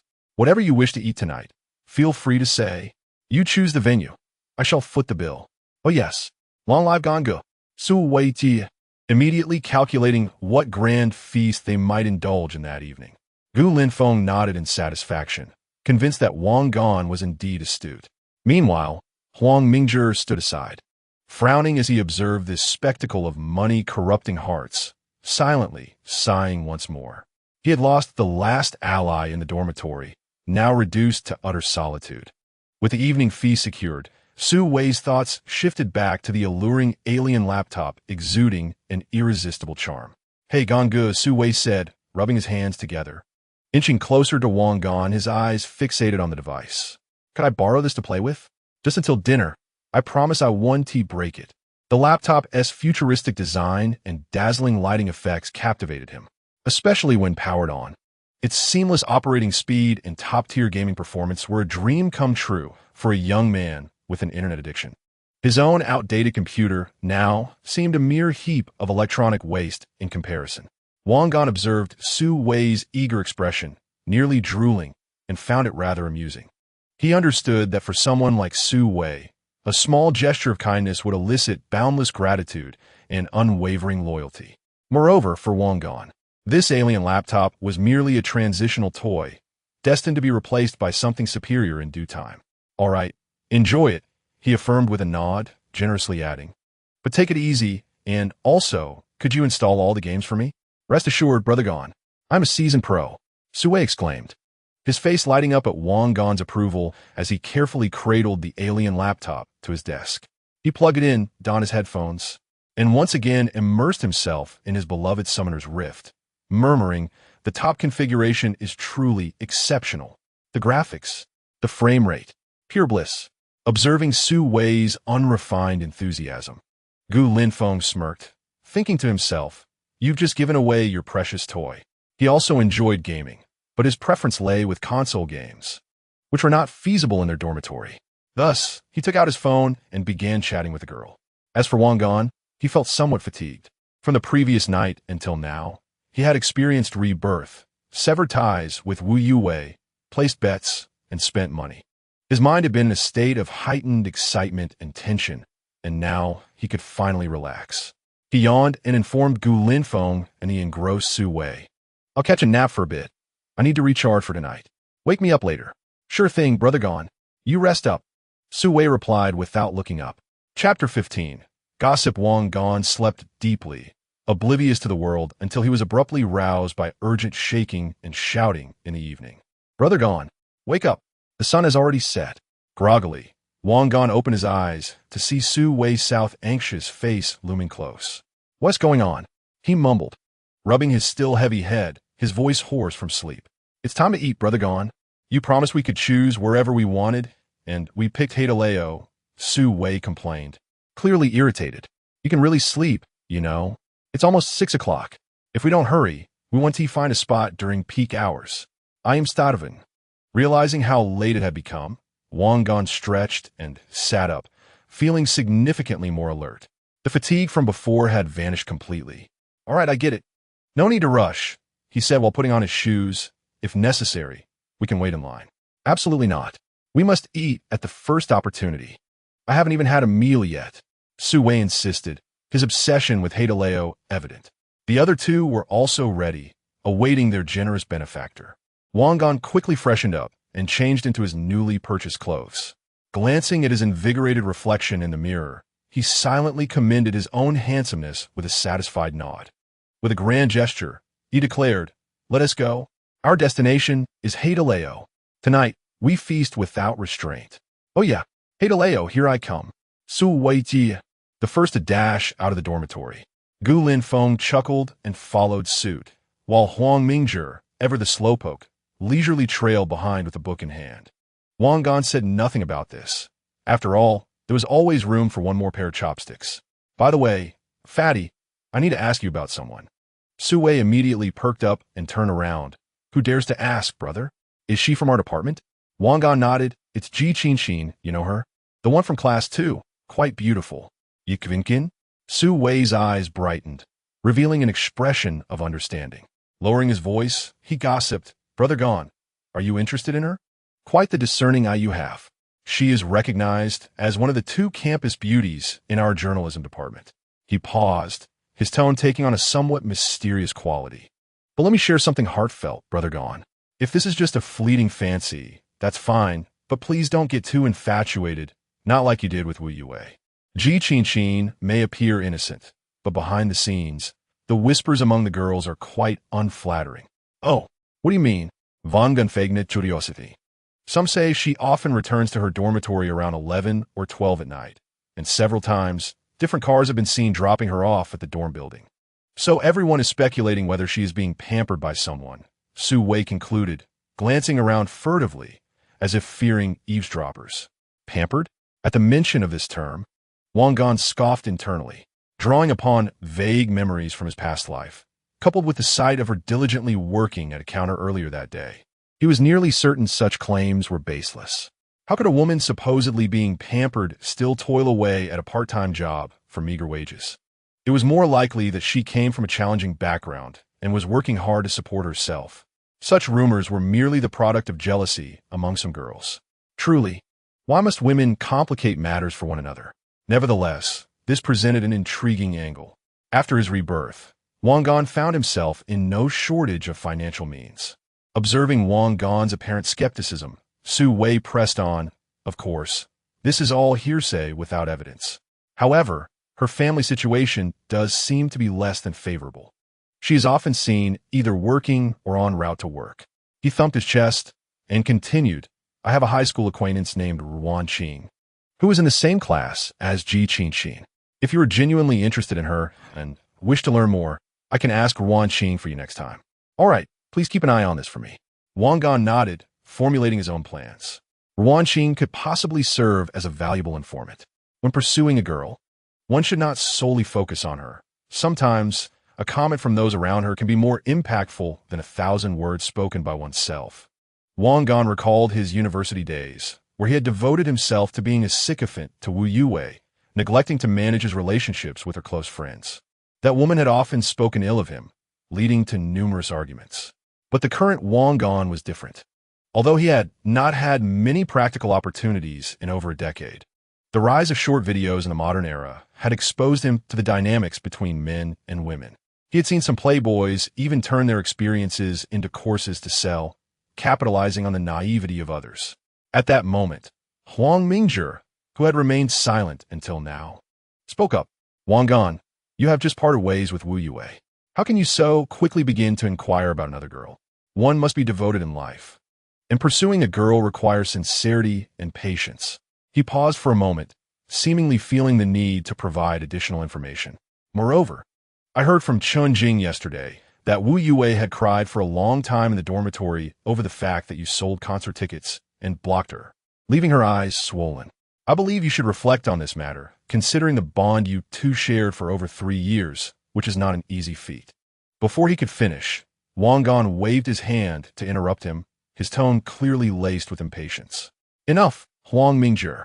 My affairs are not your concern. Mind your own business. He was utterly disinclined to explain anything to this pedantic overachiever. Did Wu Yue cry out of emotion? No, she wept over her lost face. What hardship is she talking about? It is he who has faced difficulties. Was Wu Yue exhausted from work, parched from thirst, or had her legs grown thin from shopping? This fellow clearly harbored feelings for Chun Jing, yet lacked the courage to express them. Hearing snippets of news about Wu Yue from Chun Jing and then coming to act as a mediator was utterly laughable. Huang Mingzhi appeared momentarily taken aback, opening his mouth but ultimately choosing silence, merely shaking his head in response. After a 10-minute walk, they arrived at Hadaleo, where, as Su Wei had anticipated, a long queue had already formed at the entrance. Oh no, arrived too late. I wonder how long we'll have to wait. Su Wei lamented, stepping to the front desk to grab a handful of sunflower seeds, intending to share with Wang Gan and the others. Wang Gan waved his hand dismissively, chuckling. Look at your pitiful state. Have you never had hot pot before? I've cooked it at home, but I've never dined at such a renowned establishment. It was only 2014, and Hadaleo's rise to fame had not yet reached its peak. The service level, far exceeding industry standards, still held considerable allure for youth from small towns. Young people, After all, seek novelty and relish in the bustling atmosphere. Wang Gan approached the front of the queue, inquiring with 2 tables of guests, and effortlessly spent 500 yuan to buy their place in line. Ganga, this is too extravagant, truly too extravagant. We can wait, there's no rush. You may not value your time, but the time of Gan Shao is not something that can be purchased for 500 yuan. Without Wang Gan needing to elaborate, Gu Linfeng, the second-generation rich kid, quickly filled in the blanks.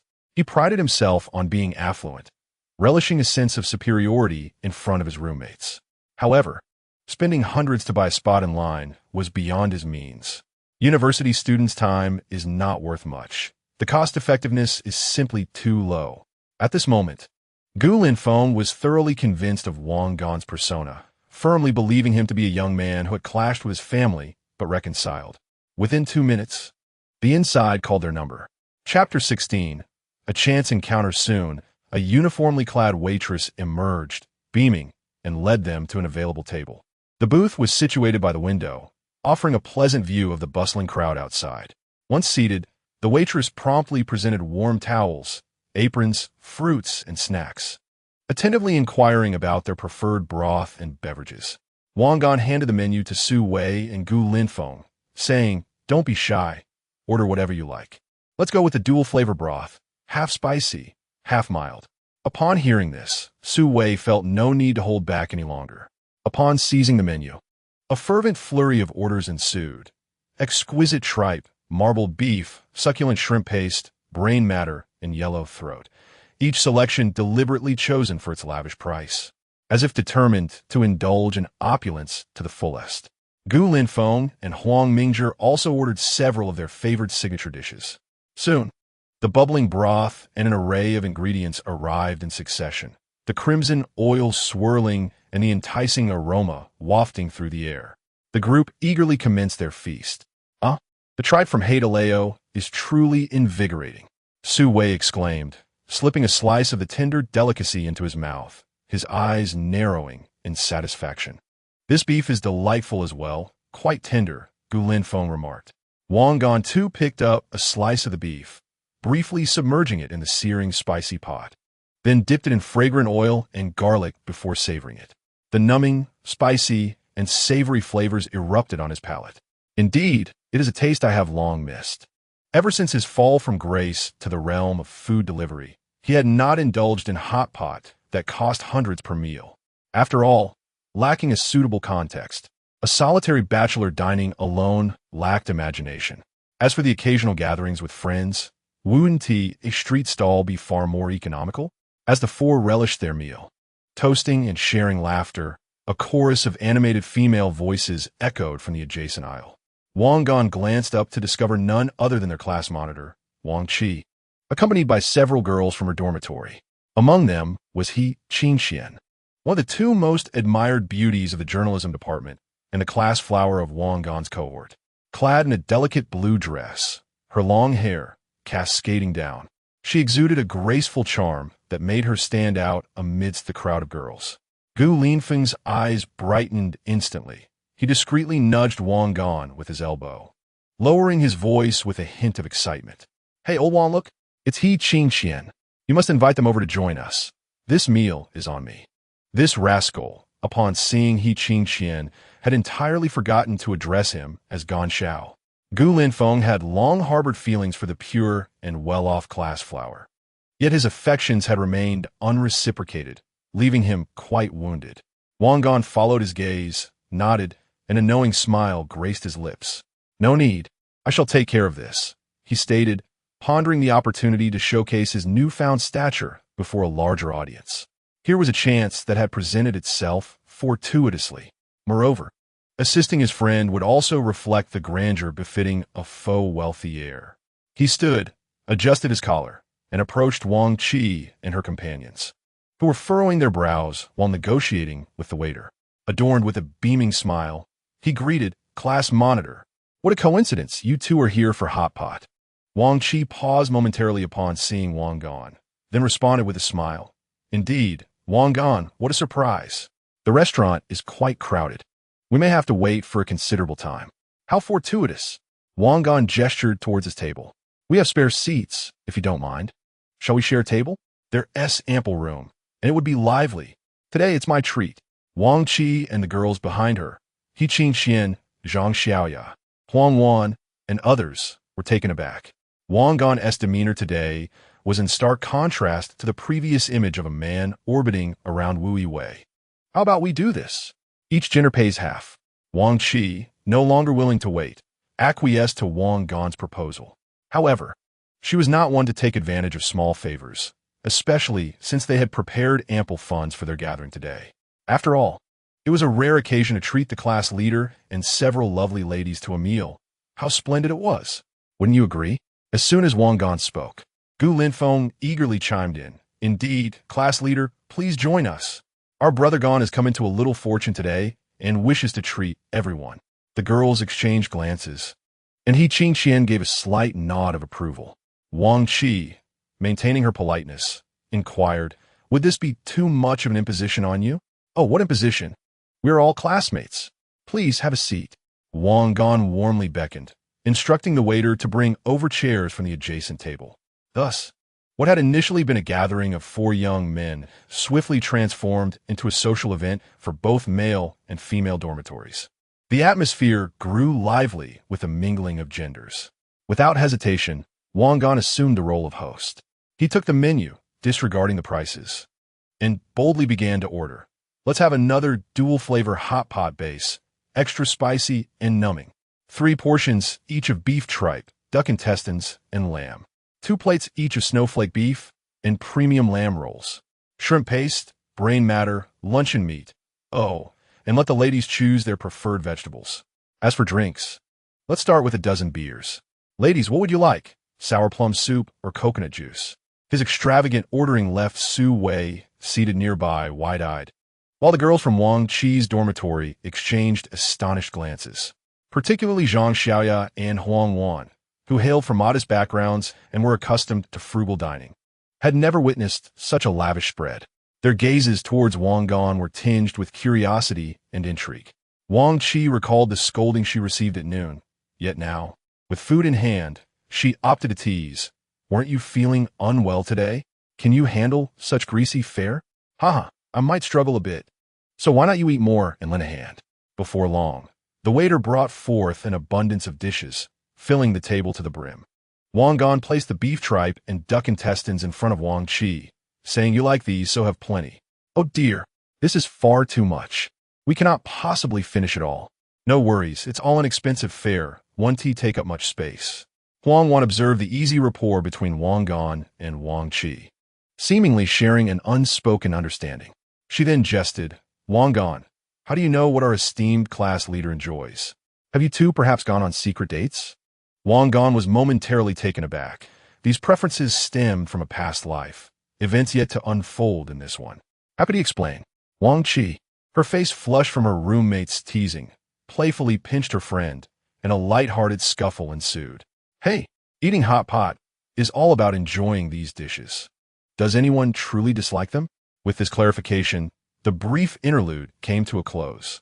Throughout the meal, Wang Gan engaged in lively banter, inadvertently revealing snippets of information, such as how his family's factory had secured a significant contract and the ensuing chaos it brought. My father has tasked me with learning to manage some affairs. Only now do I realize how challenging it is to earn a living. Alternatively, after some time, I plan to dabble in investments myself. Wang Gan, who is somewhat embarrassed by his own bravado, manages to mask his discomfort amidst the revelry of drinking and indulging in hot pot. Yet, one must boast. The initial step in crafting a persona relies on self-deception. Once momentum builds, the minions and sycophants will take the stage. Presently, there is not even a supportive character to be found, at most. Sue merely echoes a few remarks.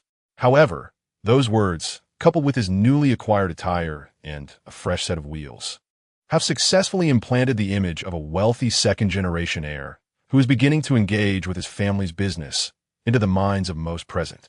Gu Linfeng seizes the opportunity to sit beside He Qing Shan, striving to engage her in various topics of conversation, but alas, he only elicits a perfunctory smile. Huang Mingjie remains taciturn, immersed in his meal. Su Wei, on the other hand, transforms into the life of the party, incessantly sharing jokes to enliven the atmosphere. Just as everyone is enjoying their meal and lively conversation, three individuals enter the establishment, two women and one man. Wang Gan catches a glimpse out of the corner of his eye. It is none other than Wu Yue and her friend Xin Jing. Accompanying them is a young man, unfamiliar to Wang Gan, yet stylishly dressed, suggesting he hails from a well-to-do background. Upon entering, they are met with the sight of a bustling table by the window and Wang Gan, seated at the head, animatedly conversing. Wu Yue's expression shifts to one of displeasure in an instant. Chapter 17. In a narrow encounter, the brave prevail. Wu Yue and Chen Jing are evidently taken aback to find Wang Gan here, and in such a setting no less. Wang Gan sits confidently at the head of the table, surrounded by classmates, including the class beauty He Qing Shan, engaged in jovial discourse, exuding the aura of a social center and a successful individual.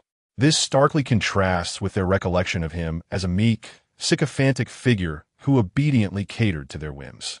Especially for Wu Yue, witnessing Wang Gan attentively serving Wang Qi with food without even casting a glance in their direction, ignites a surge of inexplicable disappointment and resentment within her. The young man accompanying them seems to notice the commotion, pausing to glance at Wu Yue, seemingly inquiring about her sentiments. A friend insulted, a bestie must step in. Does the sycophant still possess some pride? Let us see how he is flattened and rounded off, and how he adequately apologizes to them. Chen Jing confidently strides to the booth, her face adorned with a feigned smile, her tone dripping with sarcasm, pitched just right for all to hear. Oh, isn't that Wang the Tycoon? Have you changed venues for your extravagant spending today? TSK, how lavish. Are you here for another feast? Did you win the lottery for $1 billion? Or is this from the proceeds of concert ticket sales? Have you so quickly forgotten our dear Wei Wei? Truly, one could be so pragmatic and heartless. Her cutting remarks, laced with mockery and insult, instantly draw the attention of everyone around. Wang Gan, momentarily taken aback by her mention of a lottery win, momentarily wonders if she has also experienced a rebirth. It soon dawns on him that she is merely speaking out of spite. So it is the chief shadow of Wu the campus beauty, the professional foot masseuse. How is it that, before your master has even spoken, you leap forth to snap at others? Huh! Gu Linfeng beside him could no longer contain his laughter and burst out. Sui also struggled to stifle his amusement. Chen Jing, incensed by Wang Gan's mercilessly cutting remarks, turned pale, her finger trembling as she pointed at him. She had believed that by standing in Wu Yue's corner and judging Wang Gan, this sycophant would obediently come crawling to her. Surely it would be easy to invite him to dinner and procure gifts later. Yet, the situation diverged sharply from her expectations. Chen Jing's mind buzzed, left in a state of bewilderment. You, who do you call a foot washer? Wang Gan, you scoundrel. Do not go too far. Go too far? Wang Gan sneered. Compared to certain individuals who indulge in their own interests while casting aspersions on others, what I have said is hardly excessive. Moreover, I pay for my own meals with my own money. What concern is it of yours? Who I associate with or forget is none of your business, outsider. Are you the Pacific Police, meddling in matters that do not concern you? Worrying over trifles and intruding where you do not belong? Hurry back to your master and wag your tail, instead of being an eyesore here. After unleashing his tirade, Wang Gan felt an immense relief wash over him. In his past life, he had longed to reprimand Chen Jing fiercely, but hesitated, mindful of her close ties to Wu Yue. After graduating, when they officially parted ways 2 years later, she had already left the provincial capital. He had bottled up this pent-up frustration for many years. Chen Jing was rendered speechless by this barrage. At that moment, Su Wei also regained his composure and leaped into the fray, eager to strike down the fallen dog. He was a natural protector of his own, immediately setting aside his chopsticks and shifting into battle mode. Goodness, in this age, the forest is vast, and all kinds of birds abound. Some people, it seems, are truly blind, choosing to overlook the sparkling diamonds and instead rummaging through the trash for stones, only to regret their misguided choices later. TSK, too late for regrets. Though he did not name names, Everyone present understood precisely whom his words were directed at. The girls from Wang Chi's dormitory paused their meals, awkwardly watching this unfolding drama. Huang Mingzhi furrowed his brow. Chun Jing's fiery temper could hardly withstand such provocations. She had already been upset on behalf of her friend Wu Yuwei, who had been heartbroken in recent days, and now, having stood up for her friend, she was met with disdain. Furthermore, being publicly scolded by Su Wei. Who did he think he was? She instantly exploded. Pointing at Su Wei, she shouted, "You fatso! What are you talking about? Mind your language." After berating Su Wei, she turned her ire towards Wang Gan, her voice brimming with fury. "Wang Gan, what do you mean by this? If you wanted to break up, was it necessary to humiliate me so? And why without cause? Did you block Wu Yuei's phone number in WeChat? You owe her an explanation." At that moment, Wang Gan leisurely sipped his sour plum juice. Hearing Chun Jing's accusation, he slowly lifted his eyelids and glanced at her with the disdain reserved for a clown, his tone frigid and devoid of emotion. "Humiliate? Those who insult others shall themselves be insulted. Do I need to explain myself to you? Who do you think you are?" Chun Jing trembled with rage, her face flushed. At that moment, the well-meaning Huang Mingzhi attempted to mediate. He rose and urged, "Hey, Chun Jing, Wang Gan, we're all classmates. Let's discuss this calmly and avoid quarrels. It reflects poorly on us. Sit down." Before Wang Gan could respond, Su Wei forcefully pushed Huang Mingzhi back in his seat, glaring and growling. "Huang Mingzhi, are you foolish? Can't you see they're bullying our Dango? Everything you eat and drink is paid for by him. You're siding with outsiders. Do you have no conscience?" After scolding Huang Mingzhi, Su Wei unleashed his fury upon Chun Jing, spitting words with fervor. "How dare you ask why you were blocked? Does Wu Yuwei even comprehend her own actions? She treated our Gan Gu as a backup, expecting him to come at her beck and call. Now that she sees him thriving, she regrets it? It's too late." His agitation grew. Pointing at the pale-faced Wu Yuwei by the door, he declared, "Listen, Chun Jing, and you, Wu Yuwei, a good horse doesn't return to old pastures. What status does our Gan Gu hold now? He is a rich heir, capable and desirable. Does he lack for beautiful women? Would he covet someone so fickle and materialistic as you? Hurry and take your so-called backup and leave. You're nothing but an eyesore here." Su Wei's words rained down like a machine gun, piercing through their hearts, leaving Wu Yuwei and Chun Jing utterly humiliated. Other diners at nearby tables turned to gawk, whispering and pointing fingers at Wu Yuwei. Never before had she faced such public disgrace. Her face burned, her head buzzed, and tears brimmed in her eyes, yet she stubbornly held them back. She bit her lip, her body swaying unsteadily. The boy accompanying her felt utterly awkward, his complexion shifting from pale to flushed. He attempted to interject, but was silenced by Su Wei's intensity and the scrutinizing gazes around him. Ultimately, unable to endure the humiliation any longer, Wu Yuwei shot a venomous glare at Wang Gan and Su Wei, filled with resentment and defiance. With a sudden stamp of her foot, she seized Chun Jing, who was still eager to argue, and almost fled the hot pot restaurant. The boy hesitated briefly before following suit, retreating with his tail between his legs. The farce abruptly came to an end. The atmosphere at the table became momentarily stagnant. Wang Chi and the other girls exchanged glances, uncertain of what to say. Wang Gan, however, appeared unfazed, lifting his glass and smiling at the stunned crowd. All right, the party poopers have left. Let us continue eating and drinking. Don't let a few flies dampen our spirits. Come, let us raise a toast to celebrate my liberation from the past and my rebirth." His nonchalant and resolute demeanor complicated the perceptions of those present, especially the girls. This Wang Gan was indeed no longer the same. He had transformed into someone enigmatic, even somewhat intimidating. Yet simultaneously, his assertiveness and decisiveness exuded a dangerously alluring charm. He Qingxian gazed at Wang Gan, her eyes shimmering as if she were re-evaluating this once inconspicuous classmate. Chapter 18. Watching the game at the bar. Wang Gan, "Please stop serving me. I truly cannot eat another bite," Wang Chi exclaimed, clutching her round belly, overwhelmed and protesting her limits. In Wang Gan's eyes, she appeared somewhat endearing. The others at the table cast curious glances at the pair, yet the two remained oblivious to their scrutiny. Wang Gan's behavior stemmed from habits of his past life, while Wang Qi perceived it as a form of bribery to excuse her from class absences. As the hot pot meal neared its conclusion, it was time to disperse. Despite a few minor interruptions, the atmosphere remained relatively lively, thanks to Wang Gan's deliberate banter with Su Wei. At the very least, a preliminary image of Wang Gan as a wealthy heir, extravagant and ruthless towards his ex-girlfriend, had begun to form in the minds of those present. Gu Linfeng glanced at his phone. It was barely 8:30 p.m. For the youth, the nightlife was just beginning. He turned to Wang Gan, who sat across from him, and suggested, "Old Wang, it's still early. Dispersing now seems rather dull. Tonight is the match of the century, Netherlands versus Spain. The reigning champions against the crownless kings. How about we find a bar to watch the game? The atmosphere will surely be far more exhilarating than watching in a cyber CAF." Wang Gan understood Gu Linfeng's intentions.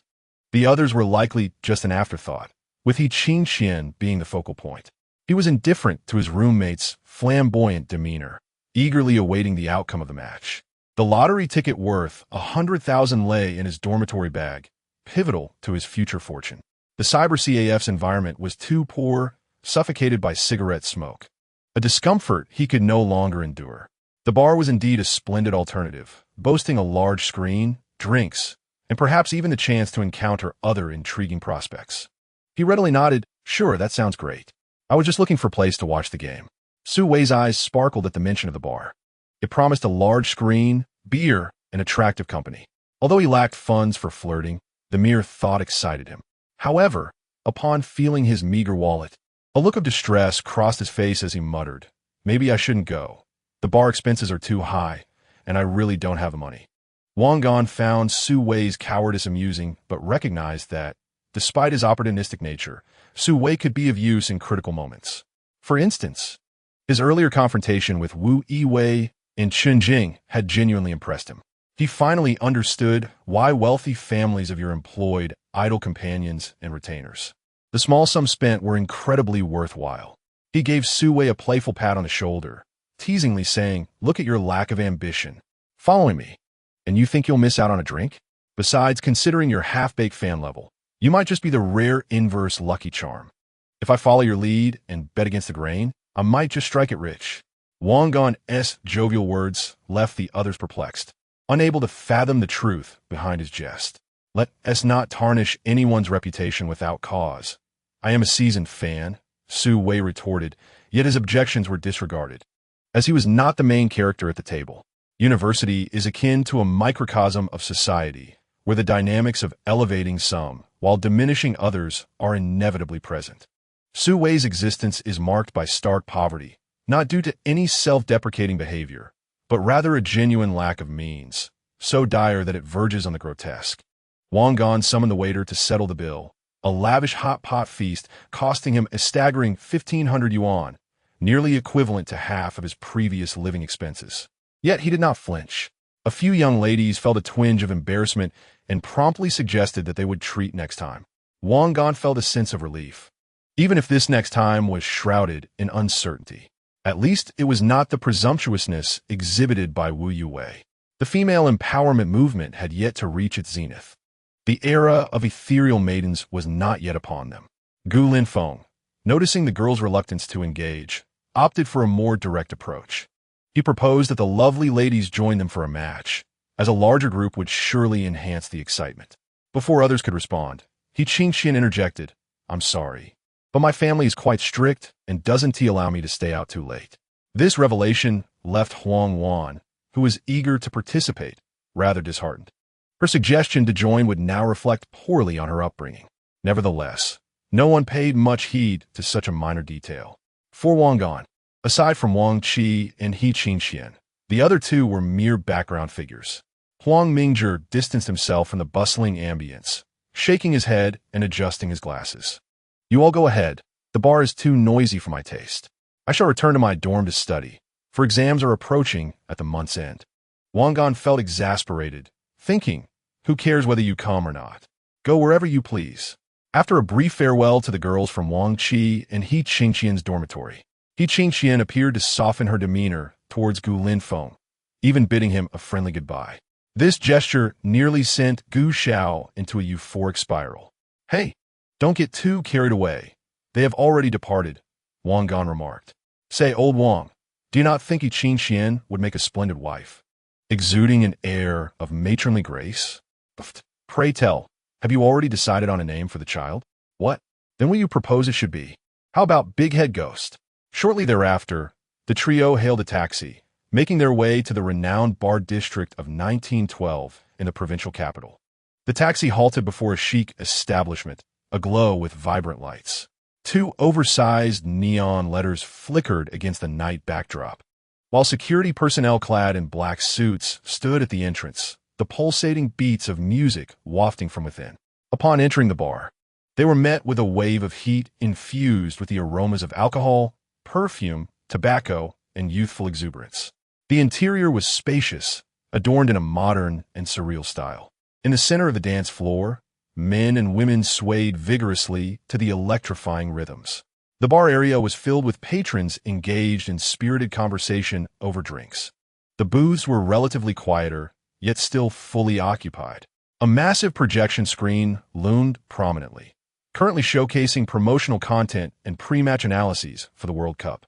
The air in the bar was charged with a restless, fervent, and ambiguous energy. Gu Linfeng evidently frequented this venue, skillfully guiding Wang Gan and Su Wei through the throngs of people to a prime booth with an unobstructed view of the large screen. This was the optimal spot for watching the match. Gu Linfeng spoke with evident pride, beckoning to the waiter and expertly ordering several bottles of exquisite foreign liquor. Along with drinks and snacks, Wang Gan surveyed the surroundings, nodding in approval. The ambience here was indeed a far cry from that of an internet CF, bright lights, vibrant colors, and an assembly of handsome men and beautiful women, all exuding the allure and opulence of urban life. He even noticed a few well-dressed, attractive girls casting curious glances their way, evidently drawn by Gu Linfeng's familiarity with the establishment and their choice of lavish beverages. Su Wei, on the other hand, was experiencing such an atmosphere for the first time, appearing somewhat uneasy, yet unable to resist exploring the novelty around him. The sight of girls clad in revealing attire, their figures alluring, left him dazzled and parched. At that moment, a young girl in a Carlsberg promotional skirt, whose demeanor seemed somewhat out of place, awkwardly maneuvered through the crowd with a tray in hand, making her way toward their booth. Chapter 19. Sun Qing. The girl appeared to be around 18 or 19 years old, not particularly tall and somewhat slender, with a hint of baby fat still lingering on her cheeks. Under the bar's dim lighting, her skin did not appear particularly fair. The promotional outfit she wore was clearly ill-fitting, and her makeup was rather cheap and unrefined.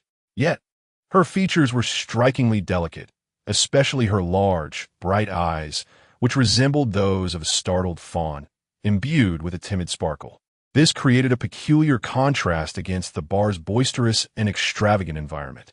As she approached the booth, she seemed ill at ease with the act of selling, appearing nervous and somewhat flustered. Taking a deep breath to gather her courage, she softly uttered in a regional accent, "Hello, esteemed patrons. Would you care to try our newly launched summer ice-cold pure beer set? Currently, there's a promotion. Buy a dozen and receive 2 bottles free. The taste is delightful and quite a bargain." Her voice was faint amidst the cacophony of music, almost inaudible unless one was close by. Gu Linfeng did not even glance at her, dismissively waving his hand to indicate that they had no need for her offer, having already ordered more expensive liquor. Su Wei, however, glanced at her a couple of times, but his interest in beer was evidently minimal, as his attention remained fixated on the more alluring girls nearby. Wang Gan had initially paid little heed, but the girl's clear yet stubborn and helpless eyes stirred something within him, prompting him to observe her a bit longer. Sensing his interest, the girl eagerly pushed her tray forward, intensifying her sales pitch. "Sir, it's truly delicious. Chilled, it's the perfect drink for watching the game. And the price is quite reasonable," she said, all the while carefully studying the 3 individuals at the booth. She noted the luxury watch on Gu Linfeng's wrist and the fine liquor on the table, realizing this was a table of affluent patrons. Additionally, she observed that although Wang Gan was dressed casually, His attire was pristine, and his demeanor was far more composed than that of the lecherous, rotund man beside him, suggesting he was the one in charge. She assessed that this table of guests possessed considerable spending potential. If she could successfully sell a set of beer, her commission would significantly increase. Thus, she set her sights on Wang Gan, her eyes brimming with anticipation. Faced with Sun Qing's hopeful gaze, Wang Gan did not respond immediately. He lifted the glass of whiskey with ice from the table, gently swirling it, as the ice cubes clinked with a crisp sound. Just a fleeting glance was enough to catch her attention. However, after indulging in hot pot and feeling somewhat bloated from the beer, he found himself unable to assist. Observing Wang Gan's apparent lack of interest in beer, Sun Qing felt a twinge of urgency. With numerous other beverage servers around, competition was fierce, and her awkwardness had resulted in few sales thus far. Biting her lip and with a spark of inspiration, she leaned slightly closer to Wang Gan and lowered her voice. Adopting a conspiratorial tone, "Boss, I see you're quite the sports enthusiast. Would you be interested in placing a few bets on tonight's match between Spain and the Netherlands?" With that, she cautiously retrieved a tablet from her promotional uniform pocket, unlocked it, and opened an application displaying an array of betting options and odds. "This is an underground market," she quietly explained, bringing the screen closer to Wang Gan. "The odds here are considerably better than the official ones. With a variety of betting styles available, handicap, over-under, and halftime full-time options. Plus, the settlement is remarkably swift. As soon as the match concludes, if you win, you receive your payout immediately." Wang Gan recognized it for what it was, an illicit betting scheme. Such practices were commonplace in bars and entertainment venues of Europe, luring gamblers with high odds and convenience. This revelation diminished his earlier sympathy. Upon hearing about the underground market and high odds, Gu Linfeng leaned in to glimpse the screen on Sun Qing's phone. "Oh, the odds are indeed significantly higher than the lottery," he remarked. "The Netherlands is favored by half a goal, and the odds are nearly at 2. Plus, they're the over-under." Having lost money previously and eager to recoup his losses, he felt a flicker of temptation at the alluring odds. Wang Gan cast a glance at those figures, yet remained dismissive. Such private betting platforms were fraught with peril. Winning small amounts might pose no issue, but once one begins to win significantly, the bookmaker vanishing or refusing to pay is not uncommon. He cautioned Gu Linfeng, "Young Master Gu, while you may be drawn to the odds, they are equally interested in your principal." "Indeed. I'm just taking a look. I still believe the lottery is more reliable." Sun Qing, unwilling to concede, persisted in her sales pitch. "Come on, boss, just for fun. If the amount isn't large, there's no harm. It's absolutely safe. Our brother Dao is a respected figure in this realm and very trustworthy. Just look at these odds. They're so much better than the official ones. What a pity not to try." She even attempted to flash what she considered a sweet smile. Leaning in closer to Wang Gan, almost intoxicating him with her fragrance, her tone laced with a hint of clumsy charm. Wang Gan felt a growing impatience at her relentless pursuit. Wasn't he this simply dragging someone into a quagmire? He had no interest in such illicit betting schemes. Before him stood a young girl, visibly anxious yet fervently promoting her meager commission. She even resorted to some clumsy charms, igniting an unexpected feeling within Wang Gan. He was reminded of his past self, struggling at the bottom of the social ladder. Wang Gan scrutinized Sun Qing, observing her cheeks flush slightly with nervousness, her lips curling into a playful, slightly mischievous smile. He set down his glass, leaned back against the sofa, and regarded Sun Qing with a gaze that was both evaluative and teasing. He spoke slowly. "You wish for me to place a bet? Very well." Sun Qing's eyes sparkled with hope, believing she had found an opportunity. "How about after this round, we go out for a late-night snack together?" Wang Gan's abrupt and unabashed proposition left Sun Qing momentarily stunned. Her face flushed crimson, her heart racing. She had thought these university students would be easy to deceive, but it appeared they were wolves in sheep's clothing. She quickly retorted, "Boss, if everyone places a bet, I'd have to join them for late-night snacks. I can't manage that. Besides, how much are you planning to wager?" Gu Linfeng speculated that Wang Gan was nursing a broken heart, seeking amusement in the nightlife. After all, it was a nightclub, flirtation was part of the game, and coming here was merely to seek a touch of romance. Yet he was taken aback by Wang Gan's rather peculiar tastes. It seemed he either favored glamorous women or those from the countryside. Nevertheless, since it was Wang Gan's treat tonight, which involved both dining and revelry, he chimed in, "So, little miss, how much will our young master wager for you to accompany him tonight?" Gu Linfeng's words cornered Sun Qing. If she did not acquiesce, her sales efforts would be in vain, resulting in a significant loss of commission, up to 10%. However, if she agreed, she risked being led away by the man before her. Having worked at the nightclub for over half a month, she had heard various accounts from her colleagues. Many engaged in private dealings, but surrendering herself in such a manner felt utterly unpalatable, despite the fact that the man called Gangue was somewhat handsome. "I'll go with you for 100,000. Sun Qing pondered her family's circumstances, steeling herself with a resolute bite of her lip to declare an astronomical figure for her. "Good heavens, are you gilded?" Gu Linfeng couldn't help but exclaim. Wang Gan, too, found himself at a loss for words. Had the young ladies really become so bold? Did she not comprehend what 100,000 meant? Not only was that far beyond the average annual income, but even in the future, many would not earn such an amount in a year. More importantly, Wang Gan did not possess such wealth at present. He had just over 30,000 in his pocket, with expenses at the bar looming. Oof. If you lack the means, do not make unreasonable demands. All right, gentlemen, shall we indulge in a little playful wager? Spending a few thousand for a glimmer of hope, a chance for the future. Sun Qing babbled on, her words flowing more smoothly as she adhered to her supervisor's teachings.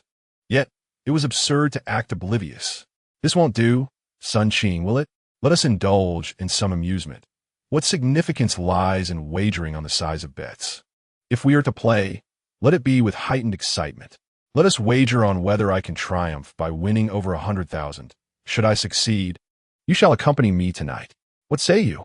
At this moment, Sun Qing found herself ensnared, unable to articulate a definitive response. Beside her, Gu Linfeng felt a pang of urgency, sensing that Wang Deshao was becoming overly impetuous, even more so than himself. Winning 100,000? The challenge is vastly greater than merely betting that sum. It is quite possible that a few thousand may vanish without a trace, resulting in both financial loss and embarrassment. How reckless!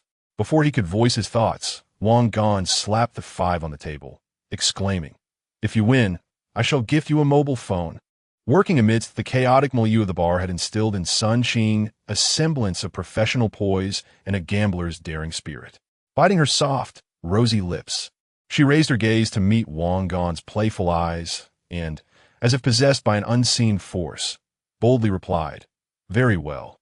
If you can indeed win over 100,000, I shall go with you. Who fears whom?" Upon uttering those words, she startled herself, her cheeks burning fiercely. "All right. You have spirit," Wang Gan remarked. "Let us bet on the score. Spain 1, Netherlands 5. Su Wei was taken aback, hastily interjecting, "Brother Gan, do not be rash. Despite the enticing odds, such a wager would be folly." However, Gu Linfeng, realizing Wang Gan was seeking a graceful exit, tugged at Su Wei. Wang Gan withdrew 10 crisp 100 yuan notes from his wallet and handed them to Sun Qing. "Your odds are 130 to 1. After the match, you shall collect 130,000, and we can enjoy a midnight feast together. I will even buy you a pink mobile phone." How did that sound?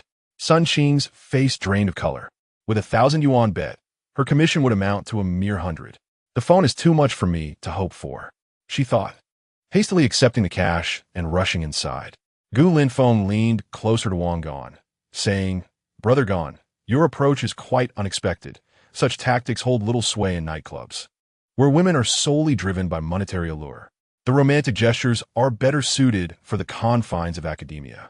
Wang Gan offered no further explanation, merely stating he was jesting. Su Wei readily agreed, deeming it utterly absurd to follow someone merely for 100,000. Soon, Sun Qing returned with the betting slip. Gu Linfeng, ever the good companion, placed a 2,000 yuan bet on Spain's victory, hoping to salvage some dignity for Wang Gan. Su Wei watched anxiously, internally chastising both Gu Linfeng and Wang Gan for their extravagance, yet simultaneously envying them, wishing fervently to partake in this exhilarating gamble. Alas, his pockets were emptier than his countenance. The match commenced. The atmosphere within the bar ignited instantaneously.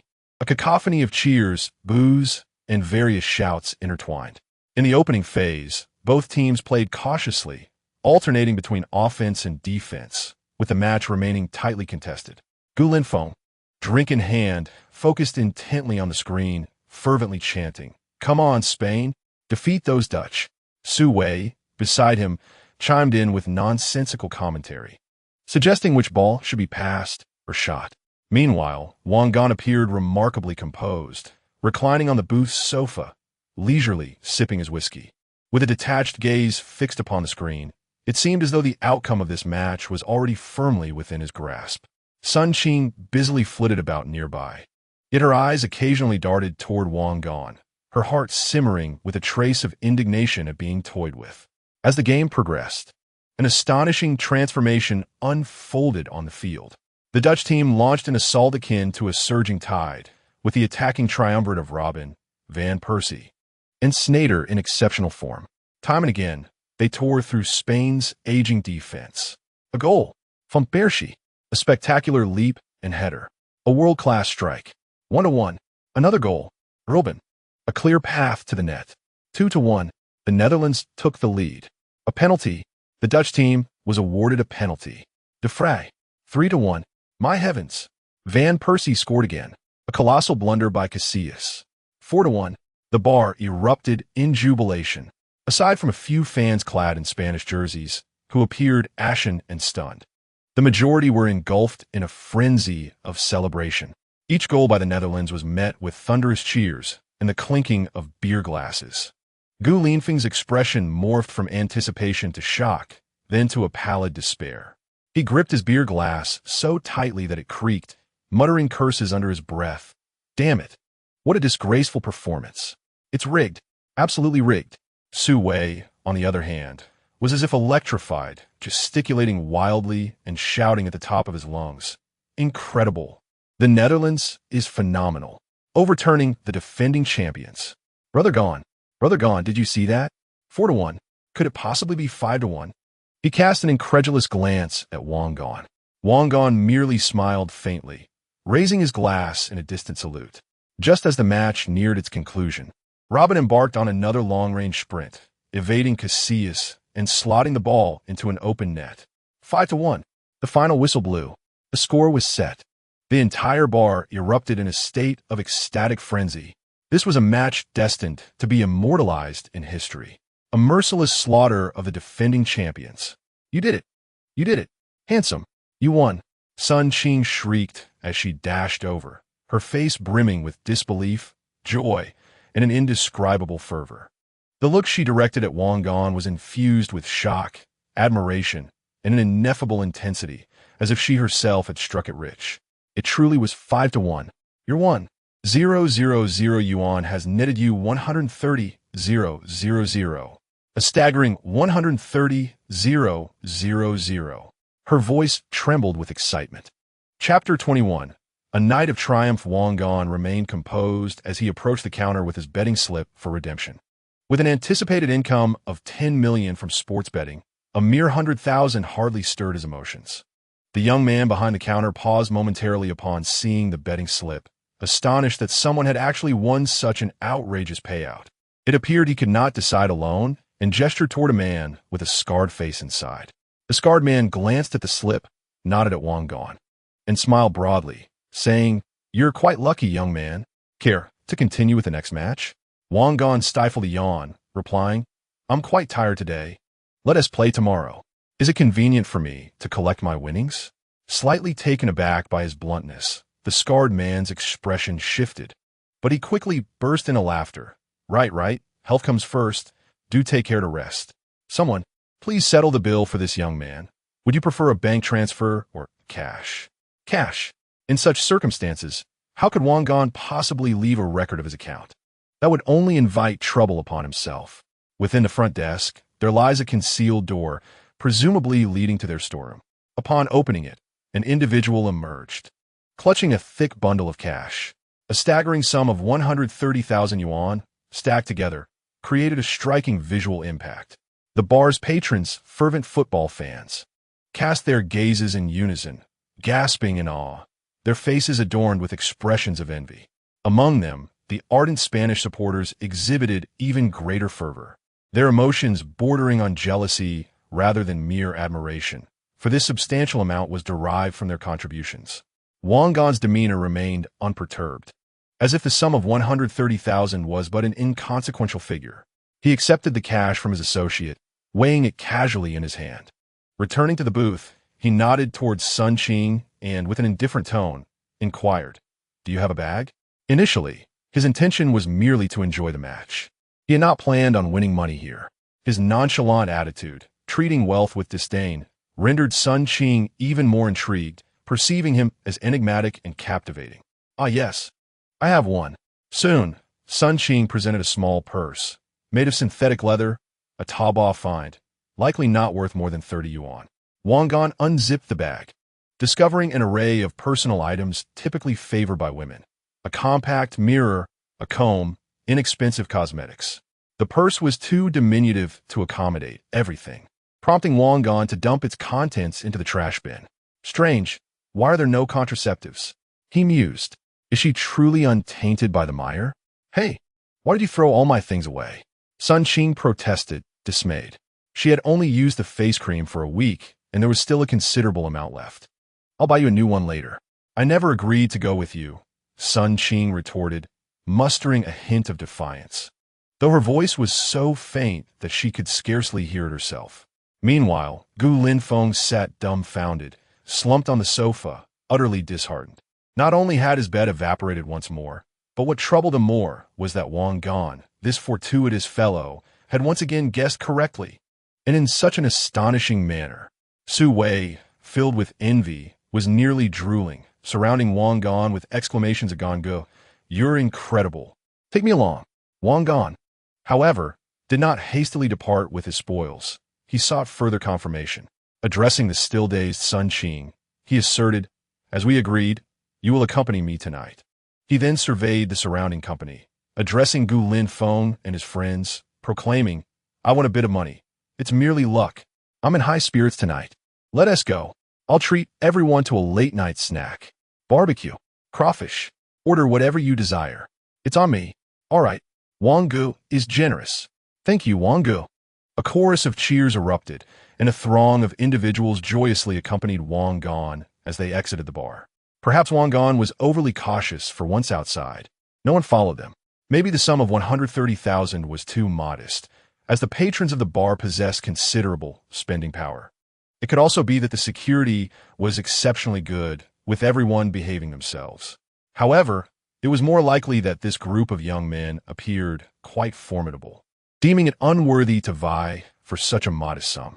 Even so, Wang Gan insisted that the group take a taxi to the Confucius Temple night market, citing the superior taste of the late-night snacks there. With someone treating, no one voiced any objections. Upon arrival, they chose a bustling eatery, occupying several tables. Wang Gan displayed remarkable generosity, with beer, skewers, and crayfish arriving in abundance, quickly filling the tables. Throughout the meal, everyone toasted to Wang Gan, showering him with compliments and expressions of envy. Wang Gan accepted the toasts graciously, maintaining a clear gaze and drinking with moderation. Halfway through, he set down his glass, rubbed his temples, and feigned a slight inebriation. Addressing the group, he declared, "I can't take it anymore. I've had a bit too much to drink today, and my head is spinning. I must take my leave and rest. You all continue eating. I've already settled the bill, so if it's insufficient, let Gu Shao order more." With that, he stood up, decisively beckoning the obedient Sun Qing, who had been sitting beside him. "You, come with me." Gu Linfeng smiled ambiguously and said, "Old Wang, you go ahead. I'll take care of things here." Wang Gan had no reason to worry. Aside from Su Wei, the others were all Gu Linfeng's friends. His invitation to dinner was merely a matter of circumstance, and their camaraderie was superficial at best. Amidst the laughter of the crowd, Sun Qing rose. Her cheeks flushed as she lowered her head and followed Wang Gan, leaving the noisy eatery. After turning down 2 streets, the vibrant lights of the night market gradually faded away, leaving only the tranquility of the late night and a few scattered pedestrians, perhaps weary workers from elsewhere. Once they escaped the clamor and found themselves alone, Sun Qing's impulsive mind regained a semblance of clarity. Gongo, it's too late. I need to go back. A rabbit must run. How could a wolf acquiesce? He recalled the dismal state of his past life, where he could only seek fleeting romances. Just then, he spotted a Hanting hotel nearby. Wang Gan disregarded the notion of a budget hotel, considering more luxurious comforts for another time. He gently took Sun Qing's hand and said, "Let us rest there. It's not easy to get a taxi at this hour." Wang Gan's words, whether genuine or